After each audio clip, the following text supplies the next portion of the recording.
9 of the House Commons Standing Committee on Justice and Human Rights. Pursuant to the order of reference on October 1st, the committee is meeting to continue its study on Bill C-9, an act to amend the criminal code, hate propaganda, hate crime, and access to religious or cultural practices. Today's meeting, like several of the previous ones, is being held in hybrid format pursuant to standing orders.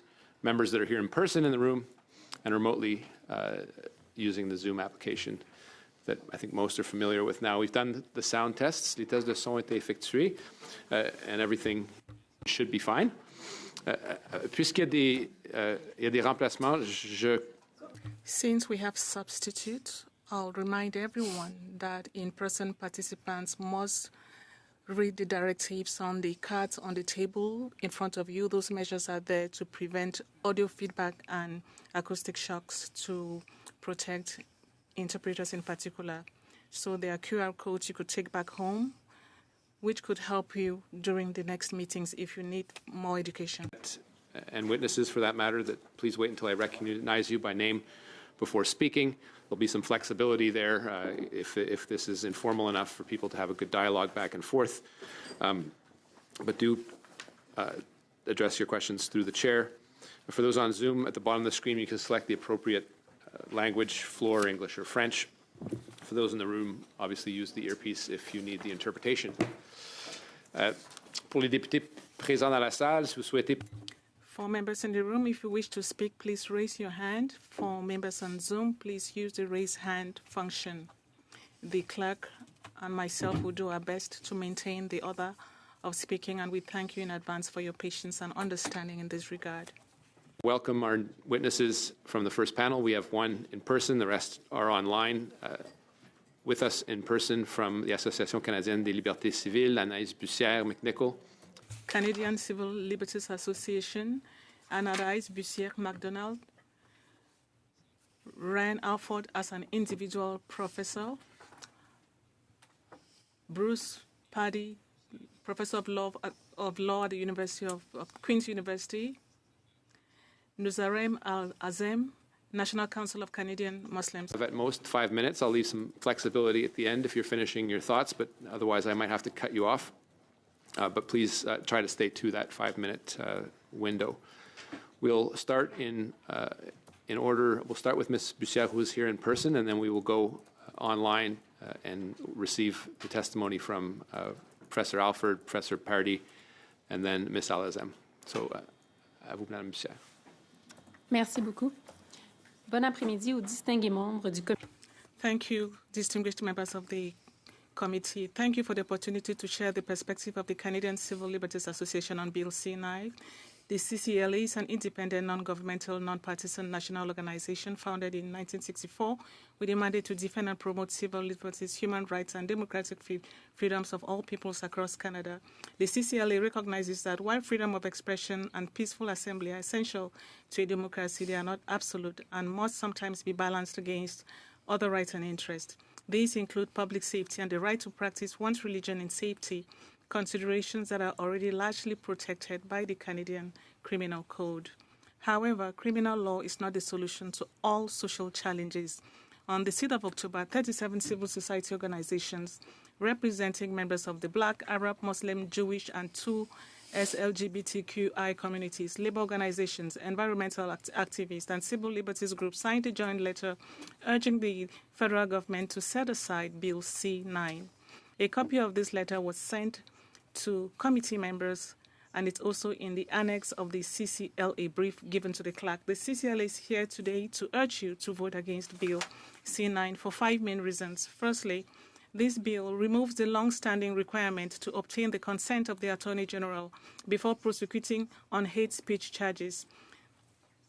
The removal of this safeguard eliminates an essential institutional control designed to promote an informed and proportionate legal assessment before prosecutions are brought in areas where freedom of expression and freedom of conscience are at stake. The requirement to obtain the consent of the Attorney General is also absent from the new offenses introduced in Bill C-9, despite the obvious risk that these new provisions will affect freedoms of conscience, expression, and peaceful assembly. We urge Parliament not to go down this road.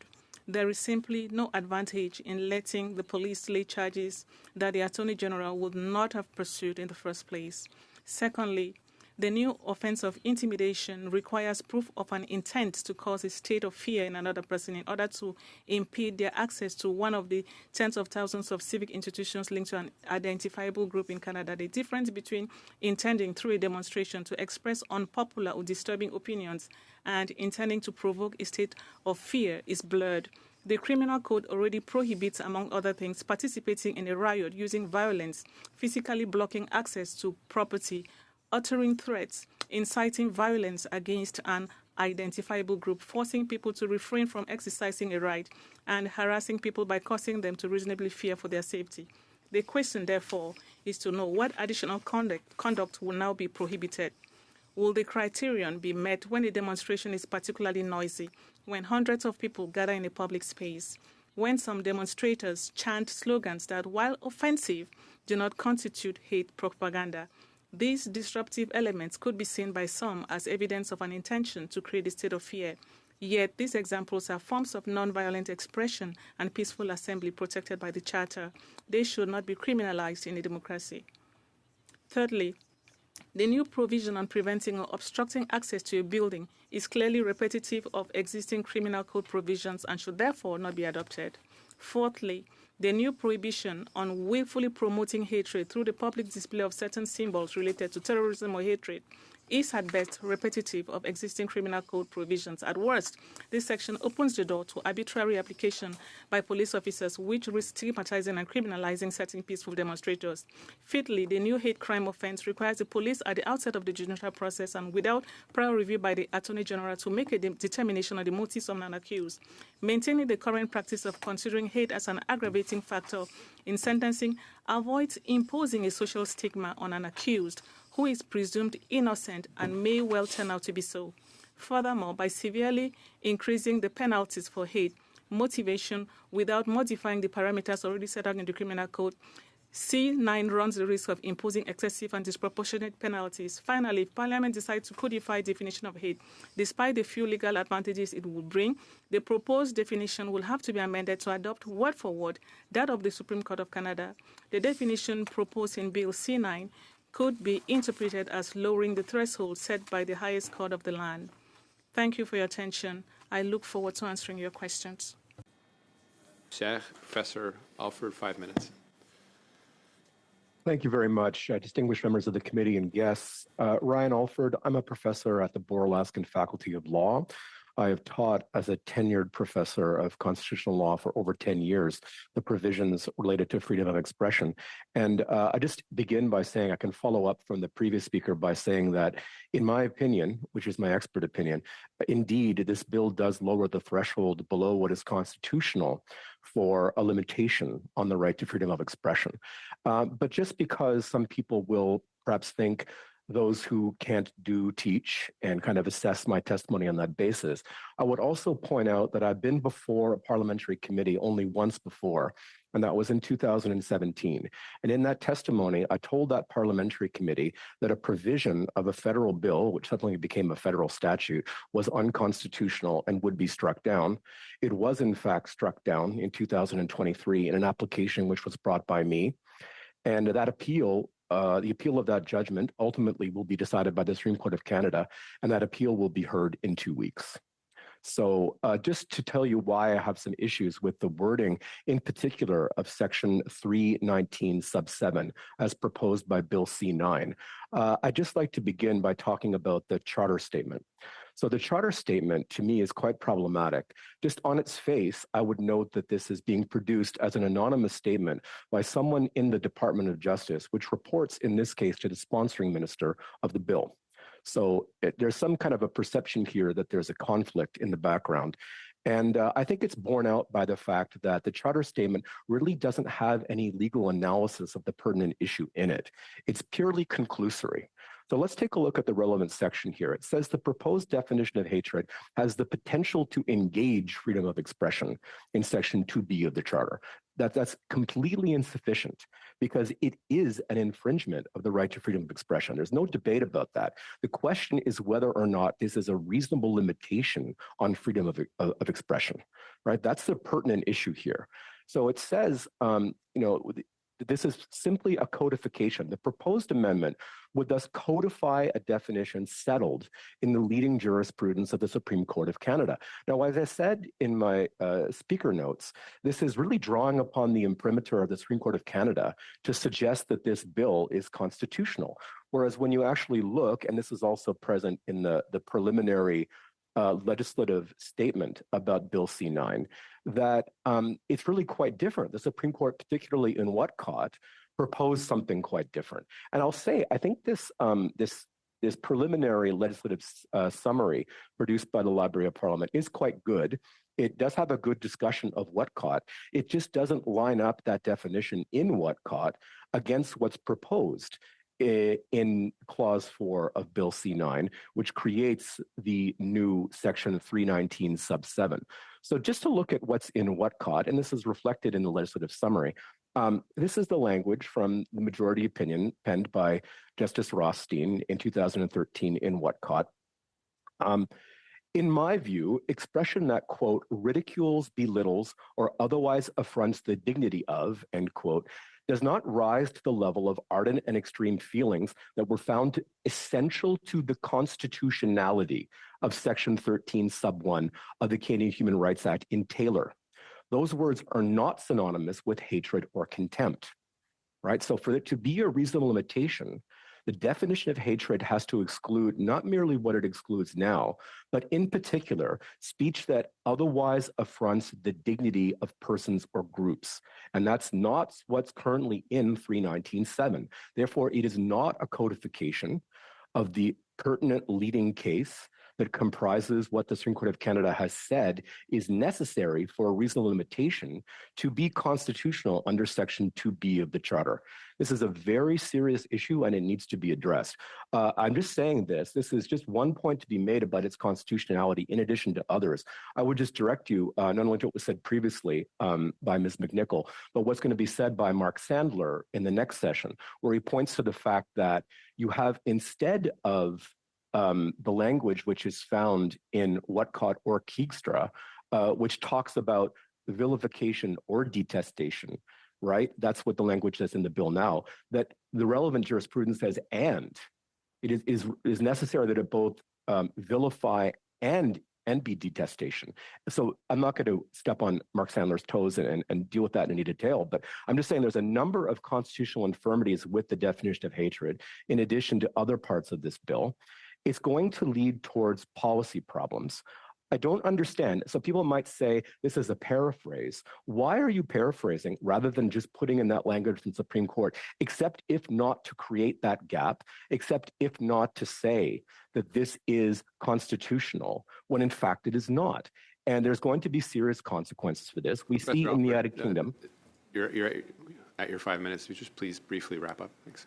Yes, just in 30 seconds, Mr. Miller. I would say that in the United Kingdom right now, there are 30 arrests per day for what is on social media. And most of it comes precisely in that area of speech that is an affront to the dignity of individuals, but is not detestation and vilification. So unless we're trying to create the kind of regime that exists in the United Kingdom that permits those kinds of arrests, I suggest that we really need to revisit that language of 319 sub 7. Thank you, Mr. Miller. I think we'll have a chance to examine your thinking in detail in the next hour and a half as well. So apologies for cutting you off. We just have to stick to the 5-minute plan. Professor Pardee, over to you. All right, thank you, Mr. Chair. I do agree with the comments of the previous two speakers. In February 2022, the Globe and Mail published a column with the title, "It's Time to Stop the Sedition by Enforcing the Law and Following the Money." It said, people have been terrorized for over a week. Seditionists and terrorists Who is the author talking about? February 2022. Yes, of course, the truckers. No violence, no weapons, no assaults, no storming of Parliament, parking violations, road hockey, dancing in the snow, unkind words about the government, seditionists, and terrorists. Who is the author of this column? Can you guess? One, Mark Carney, now the Prime Minister. In 1992, American political theorist Samuel Francis coined the term anarcho-tyranny. Anarcho-tyranny, he said, is a kind of government dysfunction. The dysfunction occurs when a government is simultaneously unable or unwilling to deal with serious crime, leading to a kind of anarchy, while at the same time being ruthlessly oppressive in punishing minor transgressions of law-abiding people. The government allows violence, theft, political corruption, and foreign interference, while it is obsessed with the government seeks to criminalize an emotion. Hatred means the emotion that involves detestation or vilification that is stronger than disdain or dislike. It is criminal to detest, but legal to dislike. But to detest, of course, means to intensely dislike. That's the meaning of the word. So it will be legal to dislike, but criminal to intensely dislike. Now, where is the line between dislike and intensely dislike? Of course, nobody knows that.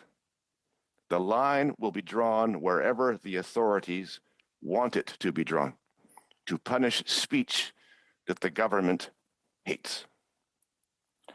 Bill C-9 also criminalizes protests that, quote, provoke a state of fear. Not the fear of violence. We have offenses for that already. No. C-9 will prohibit protests that provoke a state of fear of offensive ideas. That is what the truckers were accused of. That's why Mark Carney described them as seditionists and terrorists. Bill C-9 will be used to prohibit peaceful protest, like the truckers, that the government hates. In a free country, and I mean in a genuinely free country, which we once claimed to be, you are allowed to hate other people. And you are allowed to say that you do. Thank you very much. Professor Party, Ms. Alazem. Thank you, Mr. Chair and members of the committee. My name is Nusayba Alazem, and I serve as the legal director for the National Council of Canadian Muslims. For over 2 decades, Muslim Canadians have watched as laws written in the name of public safety have crept quietly into the corners of our lives, into our mosques, our charities, our border crossings, and sometimes even into the classroom.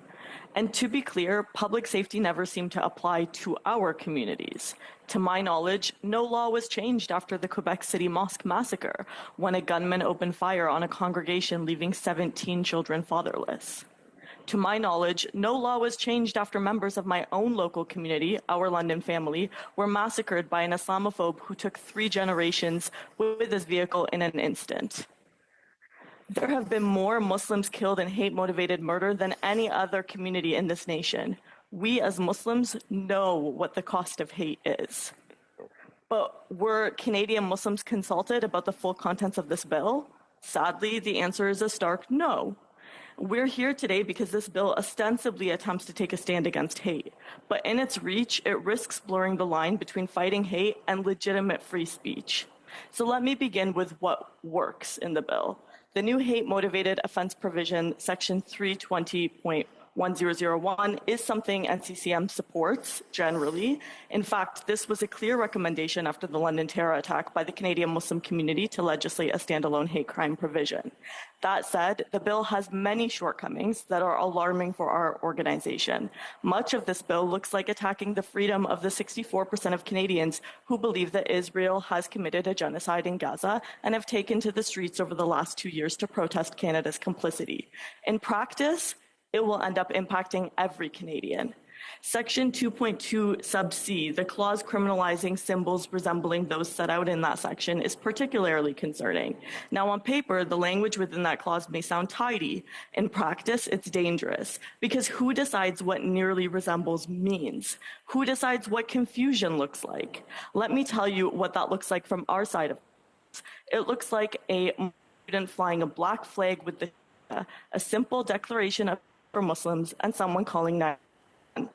It looks like police officer unsure that this flag might resemble something on a watch list, because to be organizations like ISIS, Jihad, and their imagery in our sacred texts.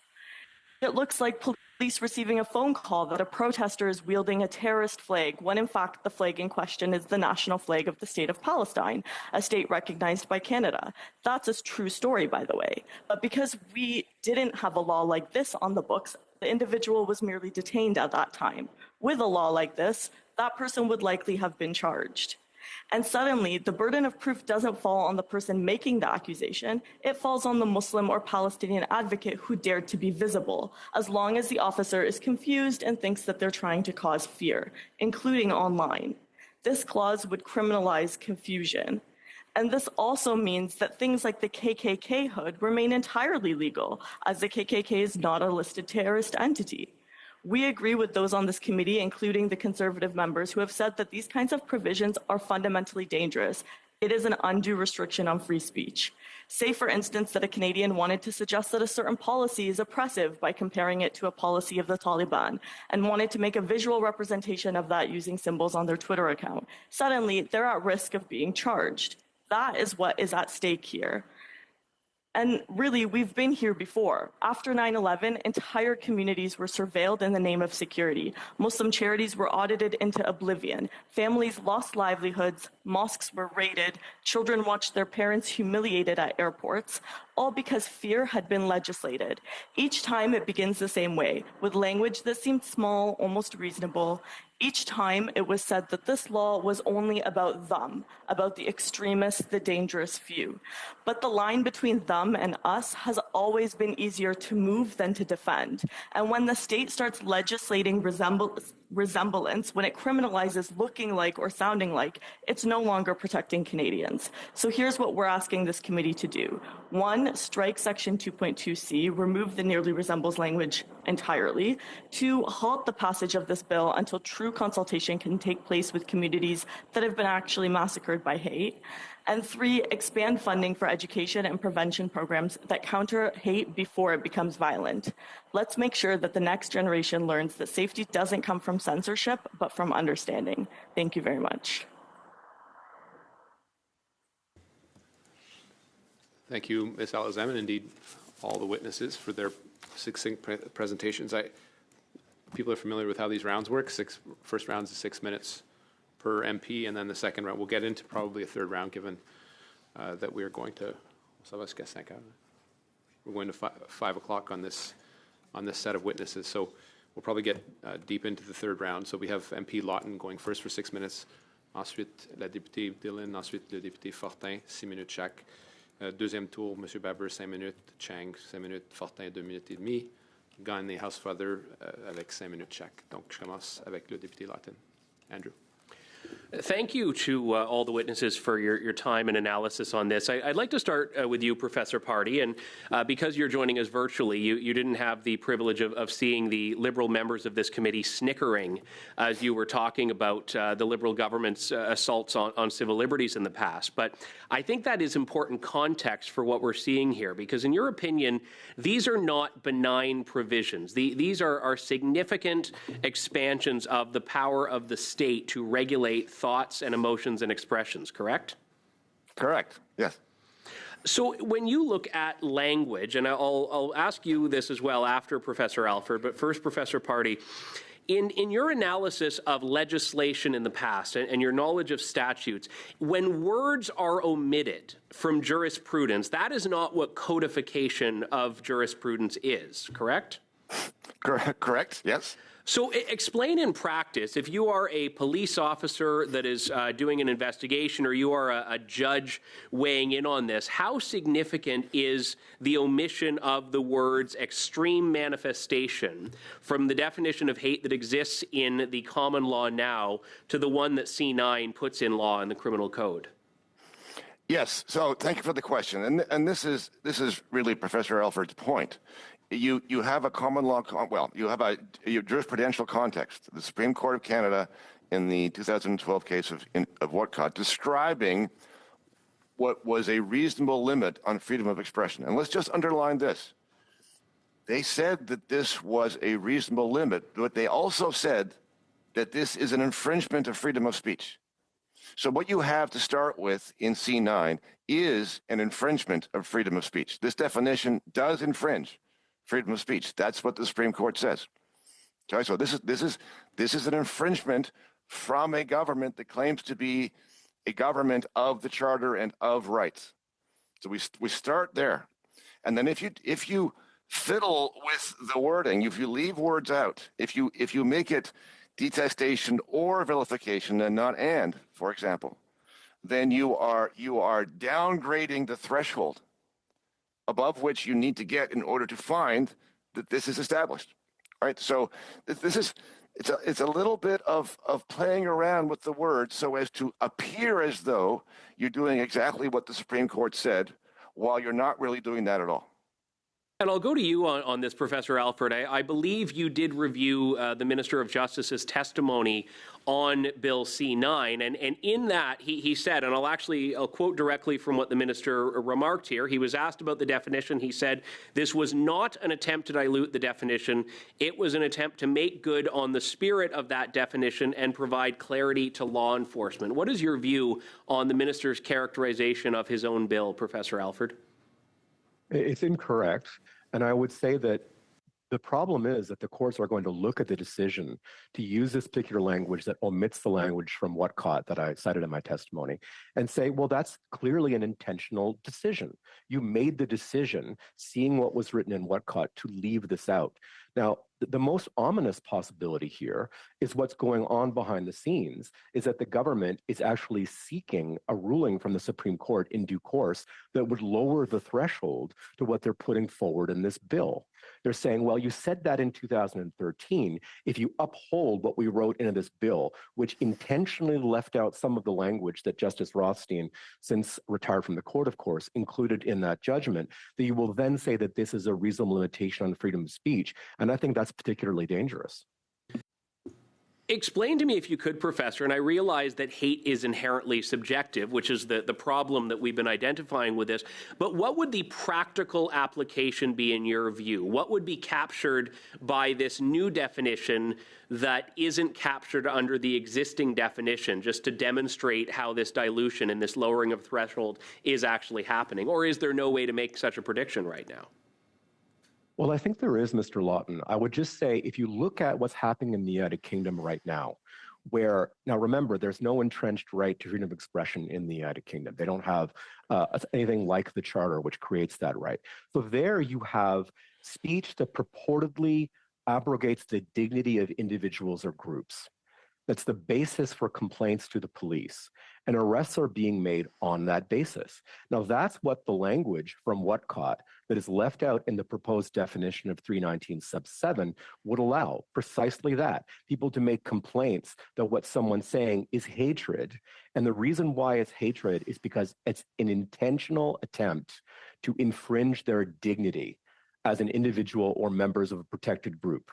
So we've seen quite a lot of this in the United Kingdom, particularly with very charged issues such as competing rights around what's called gender identity issues and women's rights, where you've had many people who felt like they were engaging in good faith, who are now the subject of visits from the police and then arrests because of the complaint that what they've said and the way that they've engaged on this issue is engaging and detrimental to the dignity of the people with whom they engage. It's a valid point, Professor, and I know that Minister Fraser had mentioned to my colleague, Mr. Baber, that it was, quote, far-fetched to imagine UK-style tweet policing in Canada, and then moments later, he admitted that Bill C-9 will cover what people say on the internet. So very quickly, is that a legitimate concern for Canadians if C-9 passes, Professor? It's eminently legitimate, Mr. Lawton. Thank you. MP Dillon, over to you. Thank you, Chair. I'm going to start with Professor Alford. With police reporting over 2,200 crimes already this year, do you agree that Parliament has some duty to ensure the safety of people and to ensure that there is peace in our society? Well, there's a hierarchy of responsibilities for the government. I would say that, generally speaking, when people talk about a rule of law state, they talk about a constitutional state in which the primary responsibility of the government is to observe the constitutional limits for anything that it might want to do. I mean, it would be really easy to address crime by rounding up suspects and executing them without trial, but we can't do that within our constitutional state because of the existing constitutional limitations. And observing those limits is deemed to be of higher importance than addressing any problem, however pressing. And you spoke about the possibility of parts of it being struck down, the bill, and that in the past you had testified and something like that had occurred.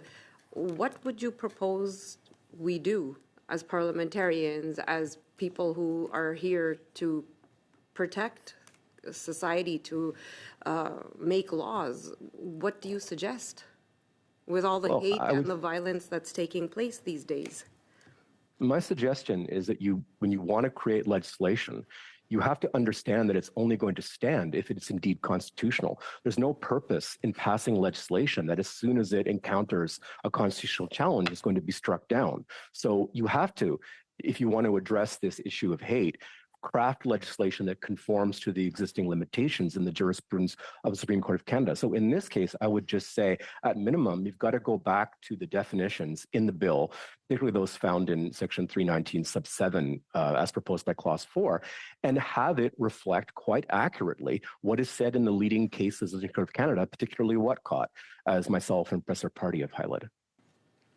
Thank you so much. My next question will be for Ms. Al-Azam. We've seen a rise in, hate-motivated threats and vandalism against mosques and other cultural centers and synagogues and other religious institutions. How meaningful is this legislation for those communities who simply want to gather and worship in peace? I very much appreciate your question. I think, again, I can understand that the ambition behind this legislation may be very noble in attempting to address hate. But if you do it to Professor Alford's point, if you do it in a way that's going to go beyond what you're setting out and going to infringe upon people's free speech rights, that really is a huge concern for all community members, including the community members that we're purporting to protect. And I maybe would just also note that as far as the Muslim community goes, a lot of I see day in and day out the cases that come across my desk. Just this past week, right, a violent assault on a Muslim woman in Toronto, viciously beat on the streets of Toronto. Unfortunately, those kind of obstruction provisions really don't address a lot of the real life cases that I get that come across my desk. So I think this is where it's really important to go back, have meaningful consultation, and make sure that we strike the right balance and get the right type of legislation move forward. It's all about balance, but what if these consultations took place? Would you do differently? Would you suggest differently? Oh, for instance, the 2.2 sub C, right? The concerns there about confusion and resemblance, certainly that should not make its way forward. You can't even train your way out of something like that. You can't train law enforcement out of something that is ambiguous in the way that it's even defined, right? To effectively criminalize confusion. So I would start off by removing those very, very obvious concerning portions, having real consultations with civil society community members, looking at whether that means looking at the definition, making sure that we get that right balance, and then making sure that what we're proposing actually addresses the real causes that we're seeing of hatred, and don't unduly restrict people's legitimate rights, as the CCLA pointed out earlier, right? Legitimate rights to free speech, free expression, and free assembly. Thank you so much. I don't have any other questions. Thank you. Thank you. Monsieur Fortin. Merci, Monsieur le Président. Thank you, Chair. Thank you, Madam Bussière, and the other witnesses for being here with us. My first question goes to Madam Al-Azam. I would like to know what she thinks about religious exception. A bill was tabled to make sure that we withdraw from the criminal code the two provisions defending 319, where you prevent people from promoting anti-Semitism.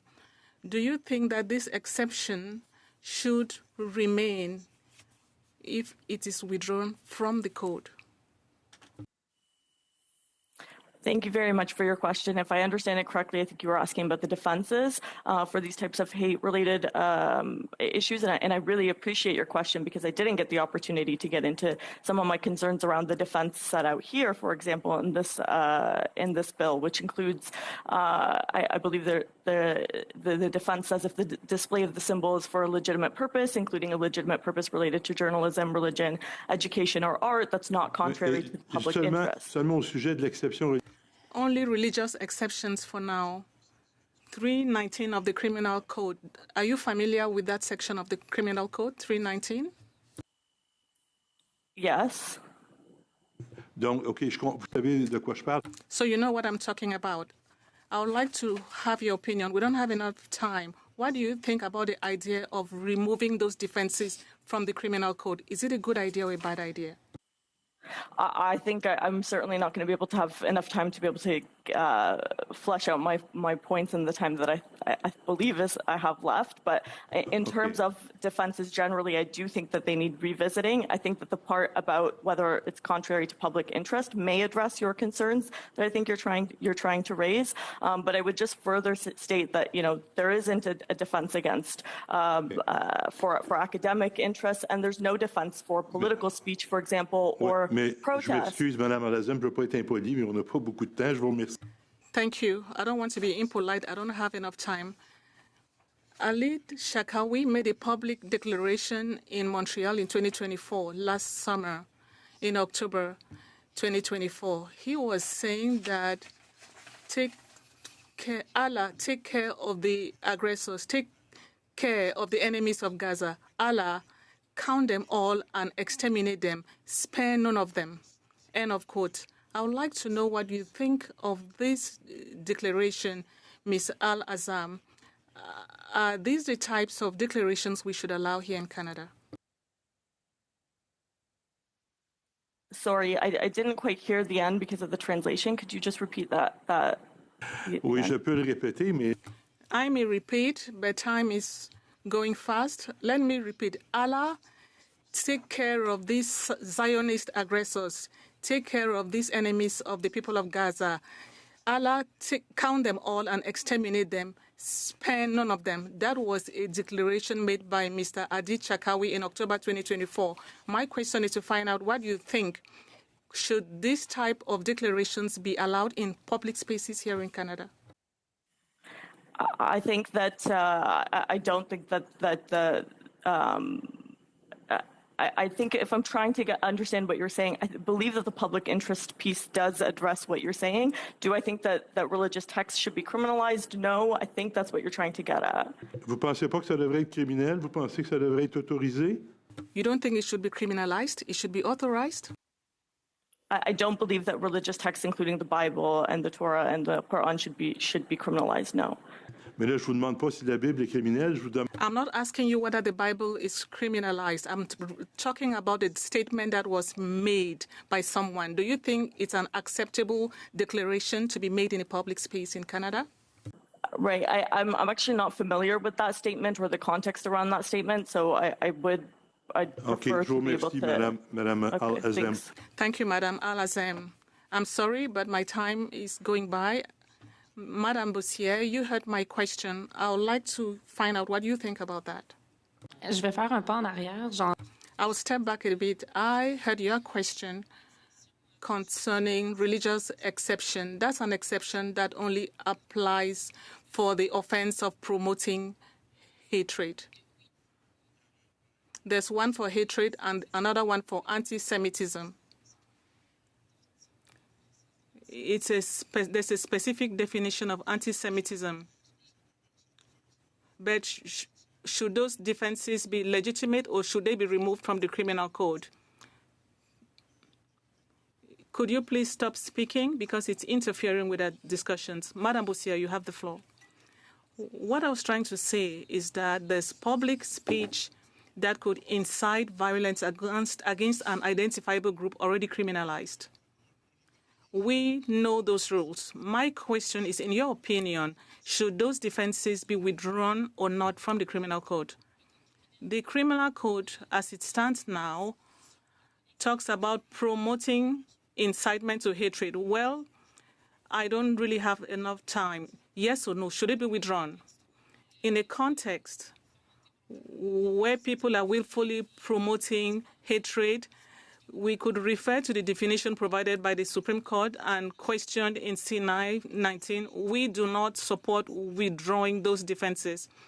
Thank you. The statement I read out concerning Shakawi, is it acceptable or not in public spaces in Canada? It all depends on the context. I do not see why it should not fall under other categories. Mr. Chair, there's crosstalk. It's difficult for the interpreter to interpret. Monsieur Fortin? Je pense que ça pourrait tomber, selon le contexte, sous le coup de d'autres accusations C'est criminelles. complet? Non, plus que 5 minutes. De traduction me font perdre du temps.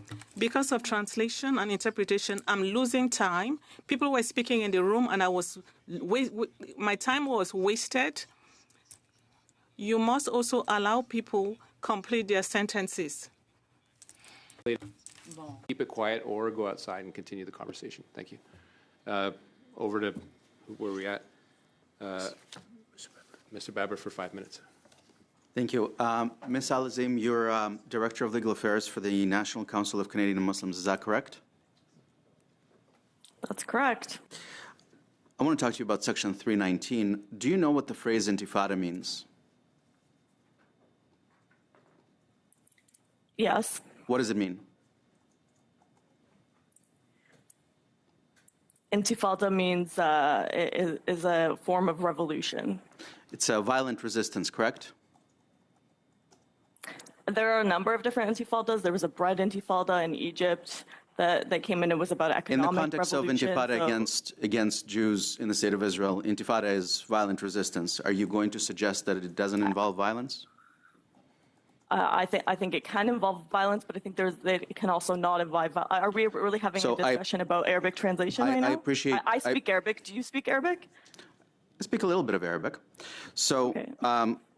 I thank you for conceding that in that context it involves violence. So now the term intifada is shouted every day on Canada's streets, whether it's Viva Viva Intifada or Globalize the Intifada, which means bring the Intifada here to Canada.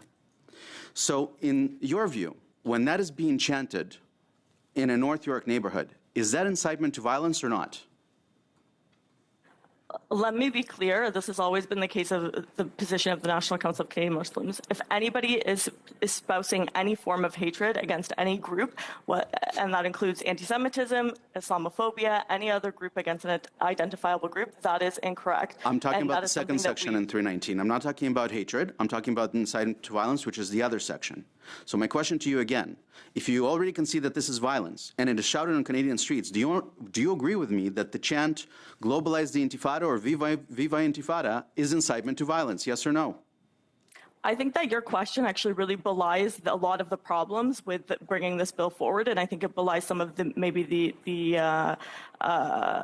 let's say, motivations behind bringing it at this point. I think Professor Party was referring to the convoy. We saw a number of hate slogans and hateful logos and symbols around the convoy. We saw a number of them. There was no attempt to bring a bill like this forward. So I think, if anything, your question is actually belying that this is meant in order to curb the civil liberties of the millions of Canadians who have taken to the streets peacefully to oppose genocide. I'm perplexed that a Canadian lawyer somehow could justify incitement to violence. I'm also a lawyer, and I'm very perplexed by her position. Hamas is a listed terrorist entity in Canada. Do you think it should be legal to fly a Hamas flag on a Canadian street? To be clear, this bill goes much beyond that. And just answer my question, please. I'm not asking beyond. I'm just asking about the flag. Should it be lawful? Should it be lawful to fly Hamas flag in North York? I think that it really depends on a lot of different things. What's the intention of the person flying it? And again, this is why something of this nature that impacts civil liberties does need to be examined very clearly. And I'd just like to say that I did not concede that Intifada is violent. I specifically did not concede that. All right. And if a person is chanting Intifada and they're holding a flag of a terrorist entity like Hezbollah, should that be criminalized in your view or not? Again, my view is that this bill it's not even scratching that surface, because let me give you an example of what we've seen and my concern for this bill. Over the last year, we've seen Shia, members of the Muslim Shia community every year take to a procession, right? It's called the Arba'in, and they take to the streets. They took to the streets in Montreal wearing a green headband with Arabic calligraphy on it. I wasn't asking about symbols. I'm sorry, my time is short. I only have about 30 seconds. I refer you to the NCCM statement of October 8th in response to October 7th. Why did the NCCM statement of October 8th fail to mention the word Hamas? A day after the October 7th attack, why did your organization, in the statement that it issued, why did it not mention the word Hamas once? I don't know how that's even relevant to the provisions that we're discussing here. Why did your statement fail to condemn the October 7th attack? So what? So sorry. Listen. With all due respect, I think that my community has overseen the largest attacks of deadly attacks against an identifiable group in the G7 under in the past few years, and I think that, I've had to attend the burial of my community members. Do you condemn the October 7th attack? The political class has allowed to fester, in part because of a lot of the rhetoric. Do you condemn the October 7th attack by Hamas? Do you condemn it? Do you condemn Israeli genocide? I'm asking the question. I condemn the death of any innocent life. Do you? Thank you, Ms. Alazem. Thank you, Mr. Baber. Now over to MP Chang. Professor Party, as the first openly gay member of this House, I'm very proud of my own identity. In 2008, when I studied in Australia, somebody shouted at me, told me to go back to Asia when I walk on the street. And more recently, in 2022, at Metrotown Station, one of the busiest SkyTrain stations in Vancouver, someone shouted at me and said, "What are you looking at, Asian? If you want to F-word, go to Davie Street. You say it is okay to hate people in this country.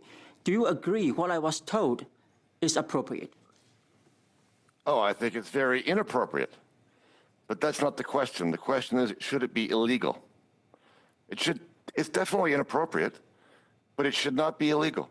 If people want to say stupid things and let everybody know that they're stupid people. Thank you.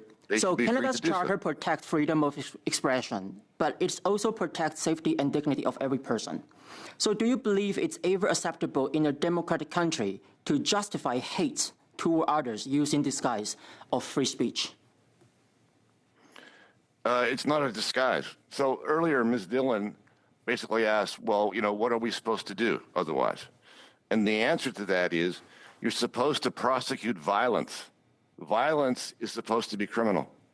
And the failures that we're experiencing is because violence is not being properly prosecuted and punished. Violence is the line. It's not language. Okay, thank you. Thank you. So everyone agrees that hate-motivated violence has no place in Canada. Would you agree that the government has a responsibility to ensure that Canadians live and can live and worship safely, free from fear? Free from violence, yes, free from violence.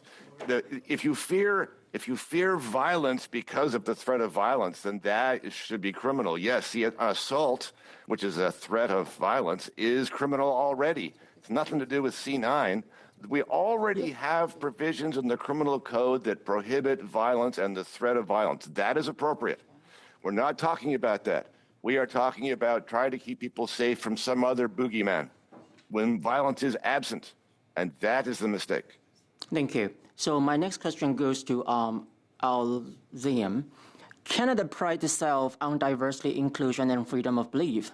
Would you agree that protecting these values require more than words, that it demands action when hate threatens our communities?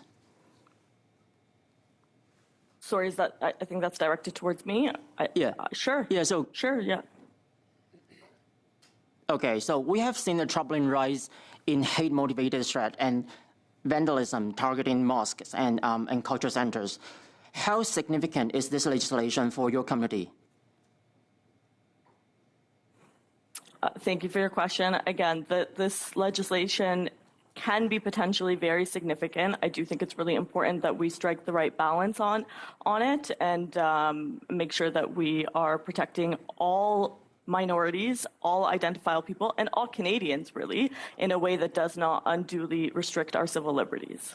Thank you. And what message does this send when the Parliament stands united against hate while upholding freedom of religion and expression? I'm sorry, I missed that question. What message does it send when Parliament stands united against hate while upholding freedom of religion and expression?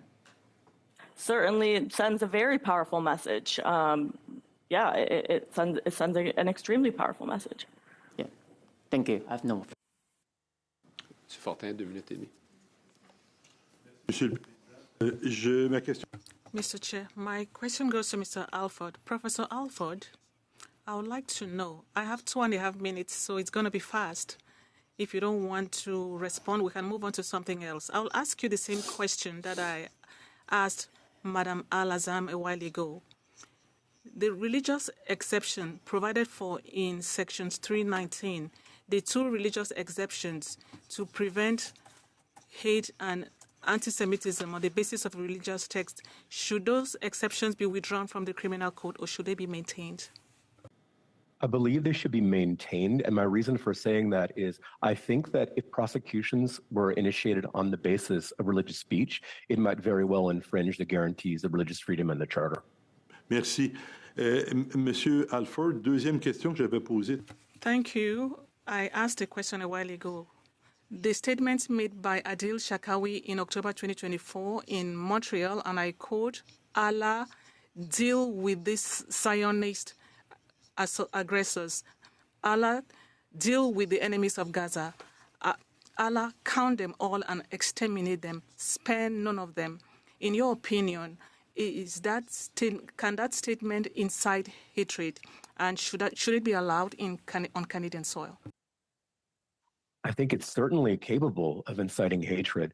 I'm not positive that you can restrict the speech phrased in the form of a prayer without running into the guarantees of the Charter of Freedom of Religion. Donc, si je comprends bien votre témoignage, j'ai corrigé. If I understand you well, that statement should be allowed depending on the current legislation in force, correct? I believe under the legislation in force, it would be allowed, and I think that changing that would bring us into some difficult constitutional issues. Merci, Monsieur Alford. Thank you, Mr. Alford. I have 30 seconds left. The authorization of the Attorney General to prosecute, in your opinion, is that authorization a good thing? As C-19 proposes, is it okay or preferable for it to be withdrawn, the consent from the Attorney General? it's a bad idea to take out that requirement that the Attorney General approve these prosecutions because they are so particularly sensitive that there should be some political accountability for authorizing them. Merci. Merci, Monsieur Dr. Alford. Merci. Monsieur Gunn pour 5 minutes, suivi de Monsieur Housefather aussi avec 5 minutes. Thank you, Mr. Housefather. 5 minutes. Professor Party, by lowering the threshold for what constitutes hate speech and removal of the requirement for Attorney General consent, do you think it opens the way for potential politically motivated prosecutions? Yes. Can you maybe expand on how that might happen? Well, because you will have a criminal provision that is completely uncertain in its meaning, and the people who are out there on the street will have no conception about where the line is between things that are okay and things that are not. And you don't have a check on political decisions like Professor Alford just alluded to. And so you basically have an open book. You can if you have the political wherewithal, the means to direct certain outcomes, then certain prosecutions, certain initiatives, then of course that's what you will do. And that is a poor way to construct the law. You are asking for trouble instead of trying to design the law so as to prevent the possibility of that kind of outcome. Professor Party, Bill C-11, Bill C-18, Bill C-63 from the previous Parliament, and now we have C-9. What do you think it is with this Liberal government that's been in power now for over 10 years and their general aversion to free expression and persistent attempts to restrict free speech in Canada? Well, there does seem to be a determination to make sure that the government is the one supervising people's speech. And I would like to emphasize the distinction that I alluded to earlier, which is that the proper restriction on speech in my books is one that distinguishes between violence and speech that is not violent. So it's perfectly adequate to limit speech by saying you cannot use speech to threaten violence. That makes sense, and we have that in our laws already. We had them for a long time. But all of these legislative initiatives, especially Bill 63, which was, for my money, the worst of the lot, but including C9, is attempting to cross that threshold and say, well, even if violence is not involved, even if you are not threatening violence, you're still not allowed to say certain things because we don't like it. And that's where you get into dangerous territory with freedom of speech. That begins to mean that your guarantee, your constitutional guarantee of free speech is not that at all. You can just compare the Canadian state on this to the situation in the United States. I mean, we both have, in both countries have a constitutional guarantee of free speech. In the United States, the government is not allowed constitutionally to limit speech, which here would be called hate speech. Hate speech is not a thing in the U.S. because the courts have said that is protected speech. And yet we've ended up in a situation here in the legislation that you're alluding to, where the government is trying here and there and everywhere to try and limit how people talk. Professor, what do you foresee as the worst case scenario of this bill should it pass? What is the slippery slope? Could we see people being arrested for edgy social media posts? Could we see political opponents? I have to bring up this hate speech thing. We have Liberal members of Parliament who have accused Jordan Peterson of hate speech, who have accused the recently assassinated Charlie Kirk of hate speech. Are they not, by making this accusation and then putting forward a bill like C9, essentially calling for their political opponents to be jailed? Yes, well, potentially. Anyway, I mean, you wouldn't want to make that accusation without some concrete information, but essentially, yes, you could see happening in Canada the kind of thing that has been happening in the UK, where the police are sent out on missions to crack down on people saying, dangerous things online. I mean, that is not the situation you want in a country that claims to be free. You do not want a political role in determining what people can say. And the Jordan Peterson case is an excellent example. Professor Alford, I have 30 seconds with you. You talked about the potential for this bill to violate the charter and be struck down. I did a documentary on free speech a couple years ago. There was a 5-4 decision that almost basically fined a comedian for telling a joke. how confident are you in the current makeup of Canada's Supreme Court to uphold free expression rights in Canada? So the Ward decision that you alluded to would have completely changed the framework for the evaluation of reasonable limitations on freedom of speech. It was extremely troubling to see that it was considered a close question by a number of the justices. So I would really have strong fears that were this to come to the Supreme Court of Canada, that they would reevaluate that framework with the idea of balancing freedom of speech against some other compelling objective that would really be fundamentally dangerous to the democratic accountability and legitimacy of the government, and indeed our constitutional state. Thank you. Mr. Housefather, 5 minutes. Thank you very much, Mr. Chair. I just wanted to jump in and say a couple of things before I ask some questions. The first is that there's been a comment that there wasn't consultation. I know that there has been substantial consultation on this bill that have been done not only by the current minister, but by the previous Minister of Justice. And there have been discussions with faith communities across the country, including the Muslim community. I'm not saying that there is always not sufficient consultation, but there certainly has been consultation. I also have heard the argument about the United States. And of course, the United States, as I'm sure Professor Party would acknowledge, doesn't have Section 1 of their charter that limits freedom of speech in a way that, you know, the right under Section 2 is limited in a way that it wouldn't be in the United States. And I think we would agree on that. I'd also note a comment from some of the conservatives. I think it's important to remember that this committee last December issued a report in which we recommended the significant majority of the things that are in this bill, and the Conservative Party issued a limited dissent, which didn't dissent on any of these points. So I just want to put things into context. Professor Party, you mentioned that people should be allowed to hate and allowed to say that you do hate. And in a way, as long as they don't encourage violence, I guess people can hate. As long as they don't incite, I guess they're allowed to say that they hate. I don't disagree with you. We can morally say that's wrong. For example, one of the things that you once said, Canadians have been sold a bill of goods. Many of them think that they have a right to equal treatment under the law. They think that discrimination is illegal, but nothing could be further from the truth. In Canada, discrimination is lawful as long as it is committed against the right groups, and in particular against straight white men. I think we can both agree that many people might disagree with what you just said there, but I don't know that you would argue that this bill would allow anyone to decide that that would be hate speech, would you? You wouldn't imply that this bill is going so far as to criminalize that type of speech, are you? I'm sorry, to criminalize what kind of speech? The speech like you just made, the speech where you declared that, for example, straight white men were the ones that were discriminated against in Canada. That you're not arguing that this type of law would stop you from saying that, are you? I don't think I would go quite that far. What you're reading from is a legal analysis. So if we get to a place in this country where doing a legal analysis is criminal, then we're in really bad shape. But I wouldn't have jumped to there, no. Okay. So Professor Alford, can I ask you a question? You had talked, and rightly so, about there's always a balance, right? I agree. The charter statement should make clear that this is a clear violation of Section 2. There is no doubt. And the question is whether it's saved under Section 1.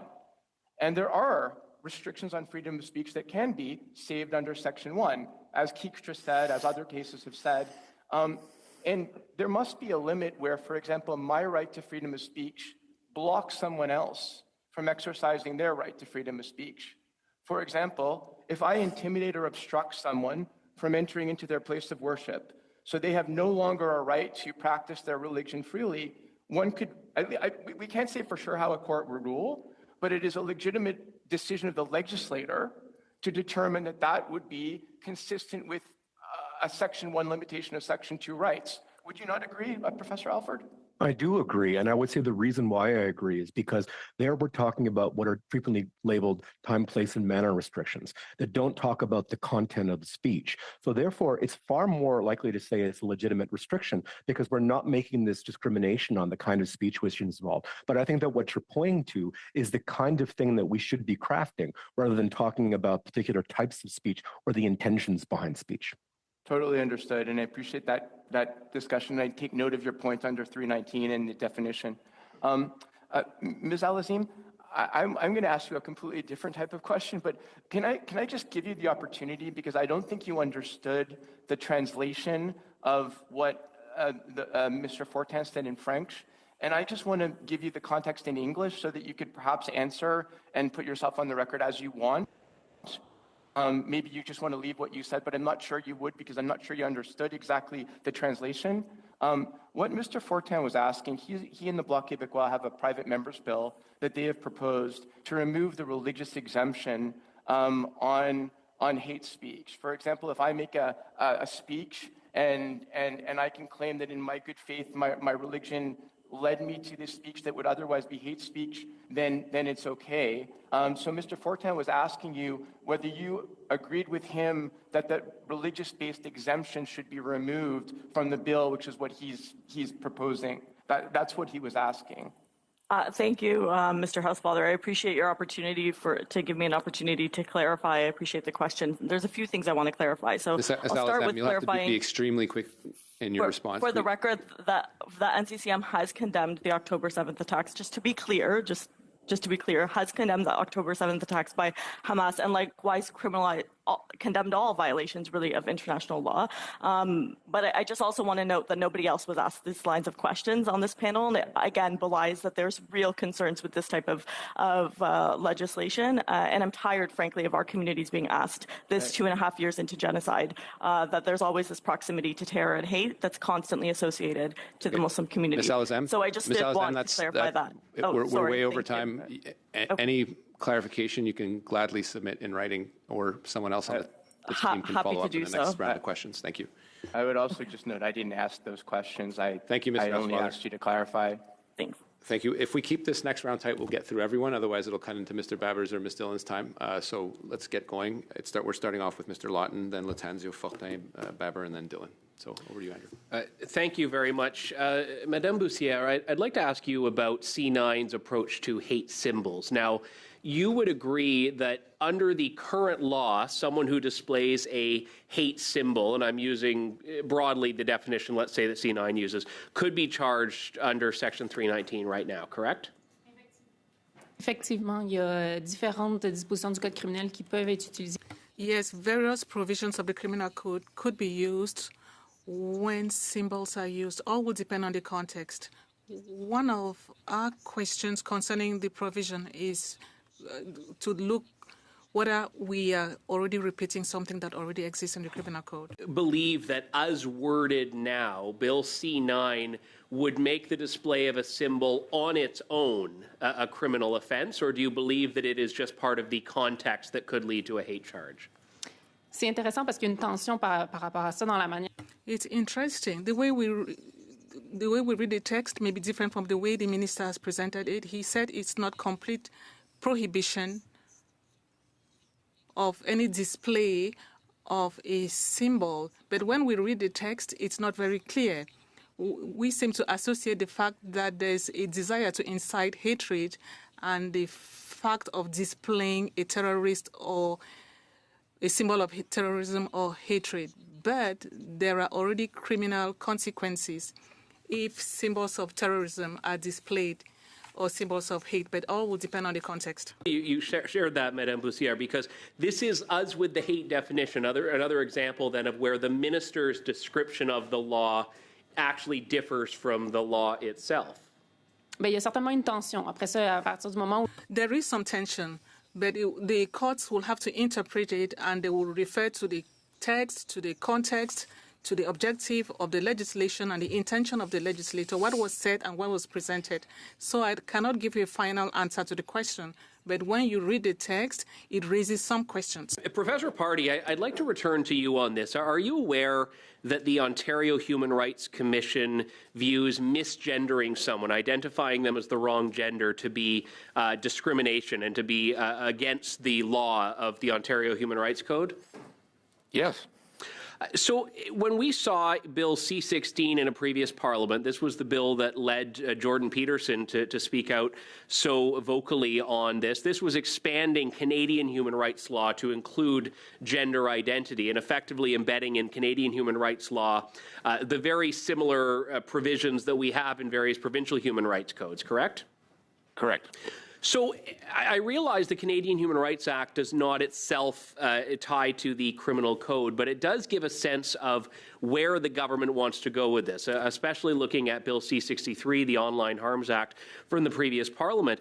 And do you see misgendering as being something that could attract a hate charge, the way that this government has viewed hate and the way that C-9 is worded? Certainly, potentially. Sure, there's no reason to think not. And that is, to go back to the UK case, precisely what a lot of people are finding themselves receiving the knock on the door from a British constable over. It's them tweeting something that has waged into gender. Now, again, I do not take, in the purpose of our discussion on C9, the view that this committee needs to weigh in on this, but it is a live issue that people should be able to freely debate. So when the state is deciding what constitutes hate, my question is, what are the implications on limiting the ability to hash out controversial subjects in society? Well, they could be devastating. Yes. So there's a back when C-16 was being debated, I was a witness at one of the Senate committee meetings, and one of the senators in that meeting said to me, "Well, look, I'm a free speech guy, but this requiring people to use proper pronouns is just reasonable speech. It's reasonable speech, and therefore it's reasonable legislation." And that completely misconceives the whole idea. The job of the government is not to legislate reasonable speech. If you had a statute that said Canadians will be required to say hello and please and thank you, because that's reasonable speech, that is totalitarian, because speech is something that people decide for themselves. And so as long as the government thinks that its role is to make sure that people are speaking reasonably, then you're totally off on the wrong track. People's speech is their own unless, for my money, unless they are threatening violence. And if you're over that threshold, you're going to get into the potential for the kinds of problems that you are alluding to. And that potential is very, very real. Okay. Well, appropriately, thank you. I'll go on to Ms. Latanzio now. Thank you, Mr. Chair. My question will be for Ms. Alazem. Ms. Alazem, in recent media articles, Stephen Brown, the Chief Executive Officer of the National Council of Canadian Muslims, said being generally supportive of Bill C-9, noting that his organization has lingering concerns, and I'm quoting, over how the law will be applied and whether law enforcement will properly distinguish between what does and does not count as hate symbol. Can you explain to us what is the scope of hate crime affecting the Muslim community in Canada, and to what extent is it linked to Islamophobia? Well, it's certainly linked, and the scope is such that I didn't even know about that public statement, because every day I'm busy kind of dealing with the calls that we get day in and day out of Muslims across this country who have suffered from a variety of hate crimes, including just this week, to assaults, again, a woman brutally beat on the streets of Toronto. So certainly we see, I think that's what your question was getting at, we see hate crimes of that are unfortunately only gaining in numbers, and they don't seem to be letting up, and in all facets of life. And really, it's as Muslims are just participating in public life, walking down the street, accessing a grocery store, driving out of a parking lot. How is it, like, if you could explain to us how it is directly linked to Islamophobia? How those hate crimes are directly linked to Islamophobia? Yes. Well, certainly it is. Well, certainly the crimes, I could draw you some direct links of, if somebody's punching you and saying something very, very viscerally anti-Muslim, right? Then that's very clear that this culture and climate of Islamophobia enables and emboldens people to be able to behave in that way. With the legal department, can you give us an idea of how many incidents you've received of this type of hate crime or Islamophobia over the last couple of months, or perhaps the last year? I think we've received well over 700 in the last year. We do a report annually to I just don't have the numbers, sorry, off the top of my head. That's something I do go and revisit it annually, but I just don't have it off the top of my head. But I can tell you I get at least one call a day of these types of incidences. Your opening remarks, you spoke about wanting to be consulted. Were you not aware that, all communities, including the Muslim community, were consulted over the course of the summer with regards to the issue of Bill C-9? Were you not, or maybe your organization, consulted? I just want to be clear on that. Yeah, to clarify, no, I appreciate the opportunity. To clarify, I said consulted about the full contents. While we were consulted, and we've had many consultations with governments about, for example, the freestanding hate provisions for many years. The parts, for example, about Section 2.2, for example, that's something that was completely a surprise. There's lots of elements of the bill, and that's why I said the full contents of the bill, because it would have been nice, I think, to have proper consultation with all the communities that are impacted, not just by the bill, but that the bill purports to protect. Parts of the bill were you consulted on during the course of the summer? I believe it was the freestanding hate crime provision and perhaps the obstruction offense. To be honest, I wasn't personally consulted, so I'd have to go back and check. It wasn't me that was in those consultations. Okay, but you do recognize that the Muslim community was consulted? On certain elements of it, right? Okay. But the elements that we weren't are the elements that we take a severe problem with, right? That we have severe concerns. Which is your Section 2.2. Exactly. Okay. And can you share with the committee how Bill C-9, if passed, would affect the Canadian Muslim community? Sure. I mean, I can give you the example of the Shia procession that I was trying to describe earlier, of Shia Muslims who participate in the Arba'in procession and walk with a green headband. And that happened just last year, and a bunch of bigots took to the internet taking photos of young children who were participating in that procession. Again, it's not a political rally. There's no political speech involved. It's purely a religious observance, and a number of bigots took to the internet posting photos of those children and saying that they are, young Hamas or they're being trained or engaging in some kind of terrorist activity. Thank you, Ms. Alazem. And this is where Thank I you. get no problem. Monsieur Fortin, 2 minutes et demie. Monsieur le Président. Thank you, Chair. Professor Party, I'll ask you the same question I've asked many times. I believe you heard it concerning the quote stated by Adil Shakawi in October 2024 in Montreal. If you want, I'll reread it. I would like to know whether, in your opinion, that statement is allowed in Canada. You may say it's not adequate, but I would like to find out if that statement, in your opinion, is permitted. Secondly, the section of the Criminal Code, Section 319, the paragraph that provides for a valid defense based on religious exemption when we make a hate speech, should that be withdrawn from the Criminal Code? 1, is it legal, what Shakawi said? 2, should we remove the religious exemption defense? Right. Okay, well, let me address the second question first because it's more straightforward. Those defenses that you're referring to in Section 319 are defenses to hate speech. And I don't think hate speech should be a crime. So yes, those defenses should remain. Because when you're talking about, let's just be clear, when we're talking about hate speech, we are not talking about an assault. That is a threat of violence. If it was a threat of violence, it could be prosecuted as an assault. So when we're talking about hate speech that does not include a threat of violence, then it's something else. And in my books, that speech should not be restricted. So the answer to your il nous reste quelques secondes. Je m'excuse. Je sais que... Thank you. I know I'm not being polite. I have a few minutes left. 2 minutes have gone by already.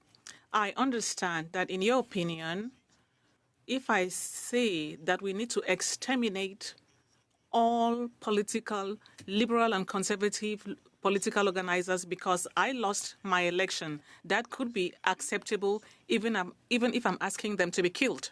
No, that's not true. So there's going to be a problem here where speech is not just hate speech, it's actually a threat.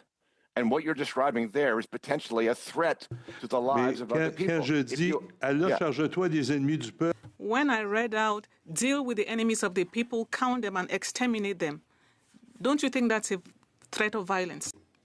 Potentially. No, that's it, yes. Mr. Party, thank you. To be honest, I would like to see Mr. the Party, statement thank you. for myself, but Mr. yes, Bever, it's over to you. Potentially, yeah. No, Sir, what's the problem with my question? You don't like it? No, I think your question is totally fine. Ah, I think but you've asked it 8 times. Mr. Baber, over to you. Mr. Party, I'll permit you to answer for my friend's benefit. The call in Montreal was for extermination of the Zionists, or supposedly a prayer for extermination of the Zionists. Do you believe that that is protected speech? No, I in the abstract, if you say to me, if you call for the death of people, whether it's particular people or a group of people, that in my books is not okay. So I don't think you should be able to hide behind the context of that advocacy. I hope that answers your question. Thank you. Professor Party, I'd like to talk about a few elements of the bill that haven't spoken, that have yet to be addressed today. Yes. The new criminal hate offense can be laid in response to any offense contrary to any act of parliament. Is that correct? Right. Sounds like it, yep. Yeah, so in other words, you can predicate the standalone criminal hate offense on conduct that is not necessarily criminal. Sure, that's correct. That's possible. Yep. So, for instance, you could suggest that non-payment of wages under the Canada Labour Code, if it is motivated by hate, could lead to a criminal charge. Correct. You could suggest that if someone's engaged in the suppression of votes under the Canada Elections Act, that could lead to a criminal charge. Yes. I find that very, very concerning. So do I. Especially given that the government appears to, well, in fact, seeks to lower the bar to convict of hate, and at the same time as removing the safeguard of the Attorney General. Would you recommend that we confine the application of the standalone hate offense to offenses that are truly criminal in nature? Well, first, yes, absolutely. But second, I would recommend that you get rid of it altogether. And that's because what you are now doing, even if you limit it to criminal offenses, you are setting up 2 tiers of violent offenses. So let's compare 2 things. Let's say somebody assaults 2 different people, and one of them, they just choose somebody randomly on the street, or they pick somebody that they know. And in the second case, they pick somebody because of their identity. And in both cases, they do exactly the same thing. They beat them up. Okay? Both of those things are wrong. They're both offenses, and they're both equal because the amount of violence is equal. And what we're doing now is saying, well, one of those is more serious than the other one. No, they're both serious, they're both violent, they're both wrong. If a person intimidates someone while obstructing them from entry into a religious institution or an educational institution, isn't that already illegal? Isn't that already criminal? Yes, it is criminal if there's any kind of intimidation or violence involved, in the sense that we have criminal code offenses that can be applied there. And if those offenses do not apply because the elements are not there, then all you're talking about probably is speech, and speech should be fine.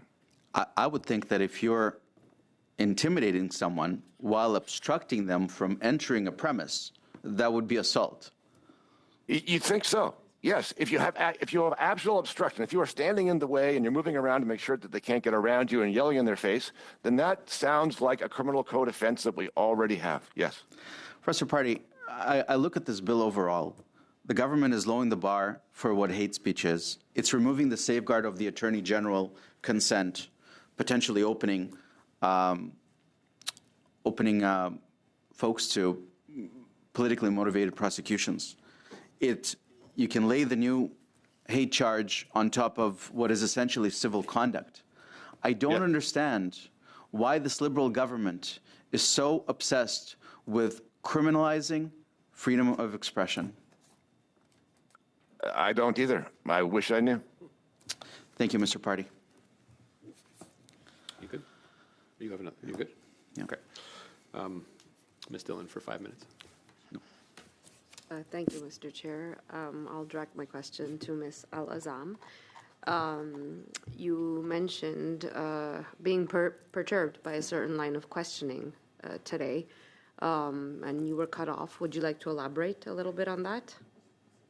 Certainly, I find it really concerning that the Muslim woman in the room was the one who was consistently asked to condemn Hamas and talk about terrorist actions, et cetera, et cetera. I think this proximity, this like constant association of Muslims to being proximate to terror, is part and parcel of exactly the kind of thing that I mentioned in our initial submissions, which is that we've seen for 2 decades exactly as how that line of thinking and that kind of viewing of Muslim Canadians has really impacted our not just sense of citizenship, but that we end up being over-policed and under-protected. So I really appreciate your opportunity to let me finalize that thought. And thank you for sharing that. And you've mentioned that there's an increase in the last year in attacks, and every single day you get a certain phone call from somebody being attacked one way or the other because of their identity. Could you please talk to us a little bit the difference about what you've seen between the acts being denounced when you're being called versus what you've seen in the past? Sorry, I don't think I fully understood the question. So when my colleague, Ms. Latanzio, was asking you about every day you're getting a phone call, you mentioned during your testimony, of somebody being attacked on the basis of their race, the way they look. Can you talk to us a little bit about the difference? Has there been a big increase in the last years that you've seen in violent acts committed against people in your community? And what kind of difference between previous attacks and these ones have you seen? I would definitely say that there is certainly an increase. It's been an overwhelming increase for our organization to be able to address. In terms of the nature or the violence of those acts, no, unfortunately, it's not worse because we saw in in the Quebec mosque shooting, and that was how many years ago. We saw the our London family terror attack, and that was how many years ago. We saw what happened in mosques in Toronto, a caretaker at a mosque in Toronto being killed, and that was many years ago. So I can't say that they've increased in intensity because I don't think you can increase in intensity when your already starting line is murder.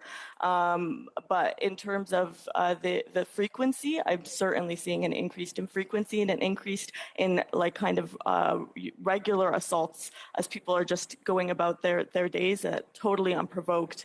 And alongside it, Islamophobic remarks or comments, etc. It certainly adds to this general phenomenon of feeling over-policed and underprotected, certainly. And it was just mentioned before that beating up somebody is beating up somebody, and they merit, the same prosecution. That if somebody's being beaten up because they are, and somebody on the basis of the way they look, what do you have to say about that?